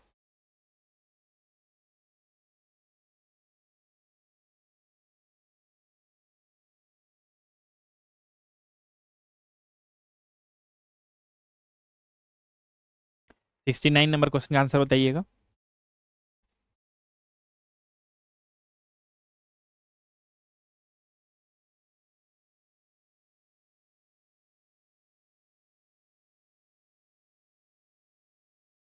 देखिए सब कोई option number B B B B पे ही लग गए हैं, क्योंकि सोच रहे हैं कि बी ही होगा सही आंसर, और मैंने बीच बीच में ट्रैप लगाया है आप सभी के लिए, और उस ट्रैप में फंस जाते हैं। संतोष समझ चुका है कि ये ट्रैप है, और सिर्फ बी के लीक पर नहीं चलना है, क्योंकि ऑलवेज बी ही सही होगा जरूरी नहीं है कि नहीं? अब देखिए संतोष का भरोसा भी टूट गया खुद पर से, जो सही आंसर दे के ऑप्शन चेंज कर रहा है।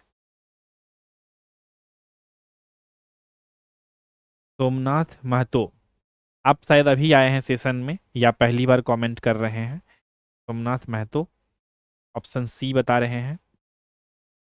इस क्वेश्चन में इतना कंफ्यूजन क्यों है? अमरजीत कुमार विजन्स भी कंफ्यूज हो गए हैं इस क्वेश्चंस में। चलिए देखते हैं ऐसा क्या है इस क्वेश्चन में। कहता है कि इसमें से फॉल्स स्टेटमेंट कौन सा है, मतलब गलत स्टेटमेंट कौन सा है, यही ना पूछा है आपसे।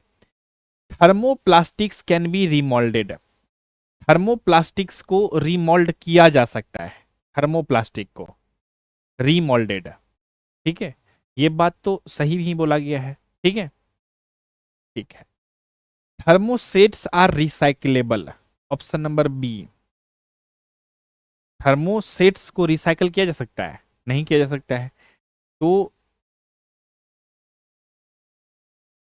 यहां पर जो है आपका क्या हो जाएगा, ऑप्शन नंबर बी जो है ये गलत है। बैकलाइट इज थर्मोसेट, ये सही है। और पॉलीथीन, पॉलीथीन इज थर्मोप्लास्टिक, ये सही है। क्या होगा? बी ही होगा, बिल्कुल सही है। ठीक है,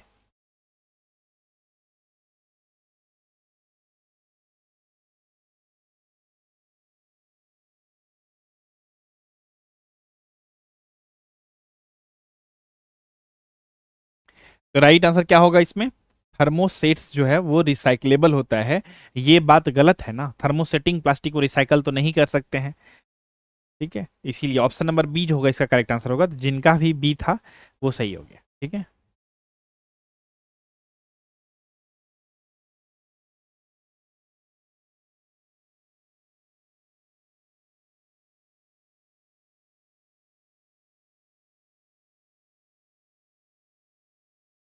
मोइना पाव कह रहे हैं कि सर कितना टाइम लगेगा, नींद लग रहा है। सो जाइए, लेकिन याद रखिएगा, जब आप सो रहे होंगे तब कोई ना कोई पढ़ रहा होगा, और जिस दिन वो आपसे मिलेगा वो आपसे आगे निकल जाएगा। ठीक है, कुछ अगर पाना है थोड़ा सा सेक्रीफाइस करिए। अच्छा एक बात बताइए, नींद हमें भी लगती होगी, आपके लिए मैं क्लास ले रहा हूँ कि नहीं ले रहा हूँ, और सभी कैंडिडेट लाइव देख रहे हैं कि नहीं देख रहे हैं, है कि नहीं? ठंड सबको लग रही होगी, नींद सबको लग रही होगी, लेकिन मिलेगा किसको सक्सेस? जो मेहनत करेगा जग करके। ठीक है, थोड़ा सा तपस्या करना पड़ता है कुछ पाने के लिए। ठीक है, ऐसे आप सो सकते हैं अगर सोना चाहें तो, क्योंकि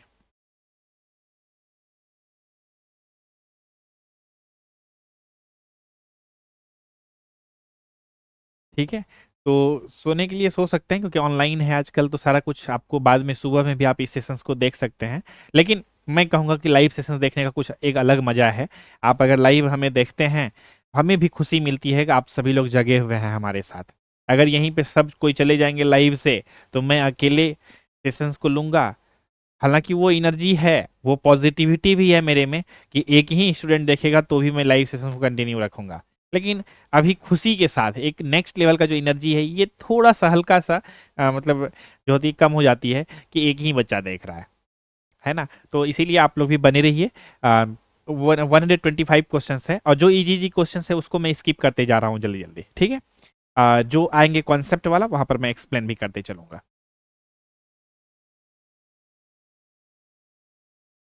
ये सब क्वेश्चन का आप लोग आंसर दे दीजिएगा। बैकलाइट क्या है? बैकलाइट इज ए, तो बैकलाइट जो है ये थर्मोसेटिंग प्लास्टिक है, यानी ऑप्शन नंबर बी जो होगा इसका करेक्ट आंसर होगा।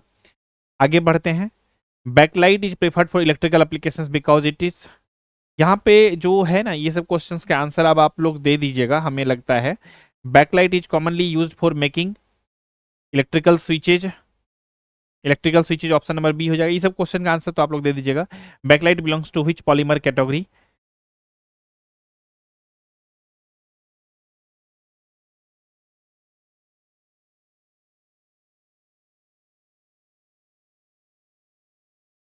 देखते हैं, वैसा क्वेश्चंस ढूंढ रहे हैं जो कि इसमें कुछ ऐसे भी क्वेश्चंस डाले गए हैं।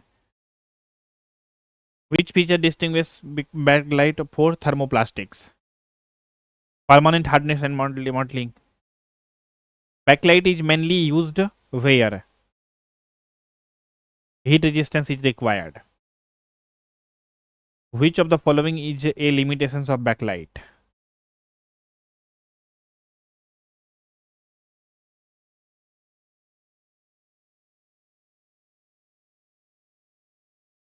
क्योंकि बैकलाइट से डायरेक्ट क्वेश्चंस जो है ना एग्जाम में आप सभी का पूछे गए हैं, इसीलिए बैकलाइट से क्वेश्चंस जो है ना ज्यादातर यहाँ पर इसमें दी गई है।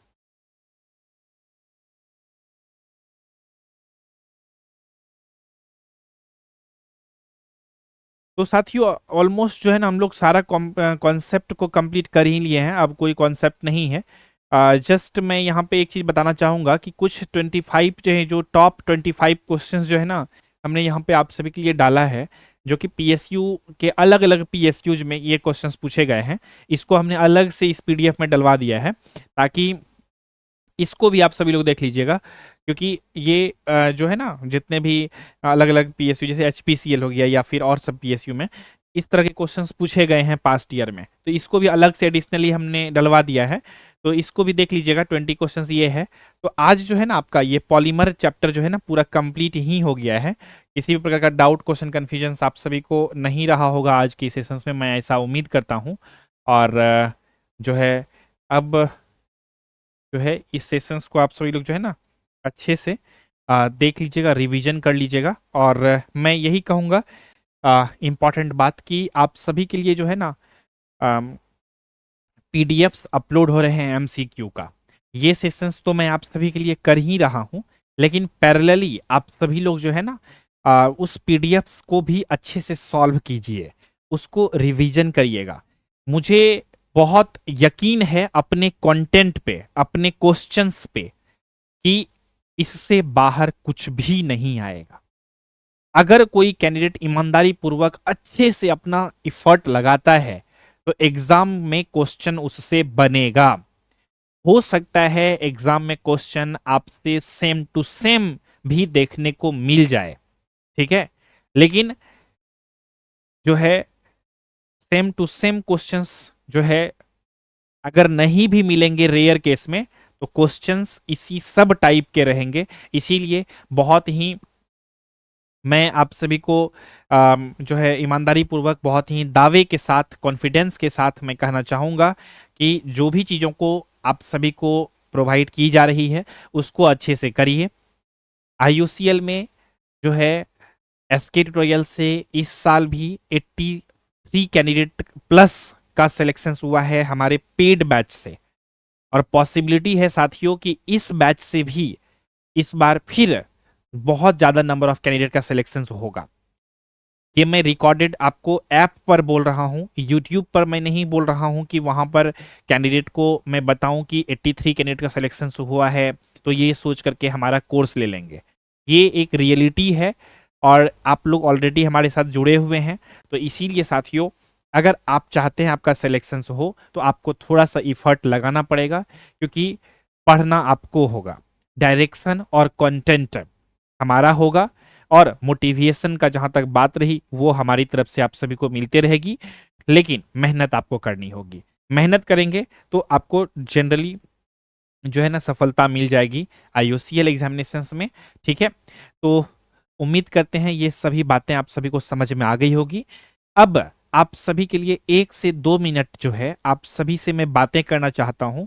किसी भी कैंडिडेट को कोई भी डाउट है, क्वेश्चन है, कंफ्यूजन है, दुख तकलीफ है, तो आप सभी लोग लिख करके मुझसे पूछ सकते हैं, ठीक है।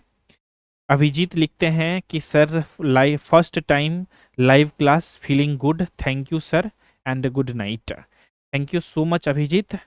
इसी तरह से लाइव सेशंस में आप जुड़ सकते हैं हमारे साथ, कोई दिक्कत नहीं है, ठीक है। और किन्हीं भी कैंडिडेट को प्रिपरेशन से रिलेटेड कोई भी डाउट है तो पूछ लीजिए। अमरजीत कुमार विजन का है, सर एक रिक्वेस्ट है, क्लास का सेशन एक से ज़्यादा लीजिए। अमरजीत जी, ये हमारी थोड़ी सी मजबूरी है, एक दिन में एक से ज़्यादा सेशंस लेना थोड़ा सा चैलेंजिंग है। क्यों है चैलेंजिंग? क्योंकि हमारे जो क्लासेस रहते हैं अलग अलग बैच में रहते हैं। अभी सेल मैनेजमेंट ट्रेनिंग का भी एग्जामिनेशंस जनवरी फरवरी में ही टेंटेटिव दी गई है, तो वहाँ पर भी सिलेबस को कंप्लीट करना है, वहाँ पर भी क्लासेस रहते हैं। DRDO वाला बैचेज चल रही हैं, उसमें भी क्लासेस रहते हैं। फिर आपका ये IUCL की बात करें तो IUCL में आपका फायर एंड सेफ्टी वाला भी अलग बैच है। तो अलग अलग बैचेज में क्लासेस रहते हैं और अलग अलग क्लासेस जो है स्केड्यूल किया हुआ रहता है, तो वहाँ पर क्लासेस जो है लेना होता है। और इस बैच को मैं आप सभी का जो बैच है ये वाला, इसको मैं मानता हूं कि ये सिर्फ बैच नहीं है, ये आप सभी के लिए मैं चाहता हूं एक नेक्स्ट मतलब लेवल का एनर्जी के साथ आप सभी के सामने आऊं, और चीज़ों को बहुत बेहतर ढंग से आप सभी के सामने मैं परोस सकूं, बता सकूं। तो इससे हुआ ना कि आपका यहाँ पर सिलेबस थोड़ा सा भास्ट है, चीज़ों को समझना और एक्सप्लेन करना, तो इसलिए मैं थोड़ा सा अपने अकॉर्डिंग जब जब हमें टाइम मिलती है तो क्लासेस करता हूँ। लेकिन मैं ये नहीं कह रहा हूँ कि 2 टाइम क्लासेस नहीं हो सकती है, कोशिश करेंगे डेफिनेटली कि अगर क्लासेस जो है डे में 2 टाइम्स हो जाए, 3 टाइम्स हो जाए, तो वो भी हम लोग बीच बीच में कभी कभी अरेंज करेंगे। और मैं बता देता हूँ कि आज मैं दिन में सोच रहा था कि जब एग्जामिनेशन डेट आ जाएगी, सोच रहा था, पता नहीं ये हो पाएगी कि नहीं हो पाएगी, कि आप सभी का क्लासेस जो है ना एक बार महा मैराथन क्लास लेंगे। एग्जाम जिस दिन एडमिट कार्ड आएगा या एडमिट कार्ड आने का 1 से 2 दिन बाद महा मैराथन, मतलब एक रात, पूरा रात भर क्लास चलेगी। शाम में 6 बजे शुरू होगी क्लासेस और सुबह के 6 बजे तक में पूरा सिलेबस कंप्लीट रिवीजन का। ठीक है, देखते हैं ये कर पाएंगे कि नहीं कर पाएंगे, क्योंकि ये मेरा भी फर्स्ट टाइम होगा इतना लंबा क्लासेस को, लाइव क्लासेस एक साथ लेना। लेकिन ठीक है, हम लोग उस चीज़ों पे उतना बिलीव नहीं करते हैं, लेकिन इधर आप पार्ट वाइज जो है डे वाइज पढ़ते रहिएगा। वो मेरा प्लान है, अब देखते हैं अगर वो सब कुछ ठीक रहा तो करेंगे उसको। ठीक है,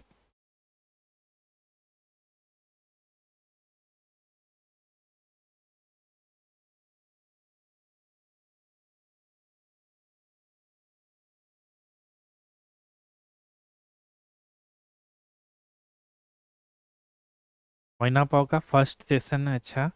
संतोष कुमार, पॉलीमर्स के क्वेश्चंस ये ही हैं। हाँ, पॉलीमर्स के क्वेश्चंस इतना ही आएगा क्योंकि पॉलीमर्स के बेसिक ही आते हैं एग्जाम में।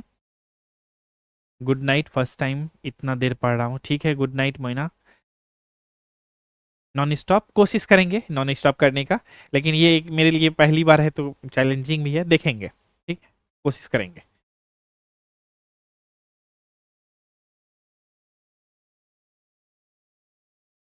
हाँ हाँ मोइना, अब आप जा सकते हैं, कल ऑफिस है।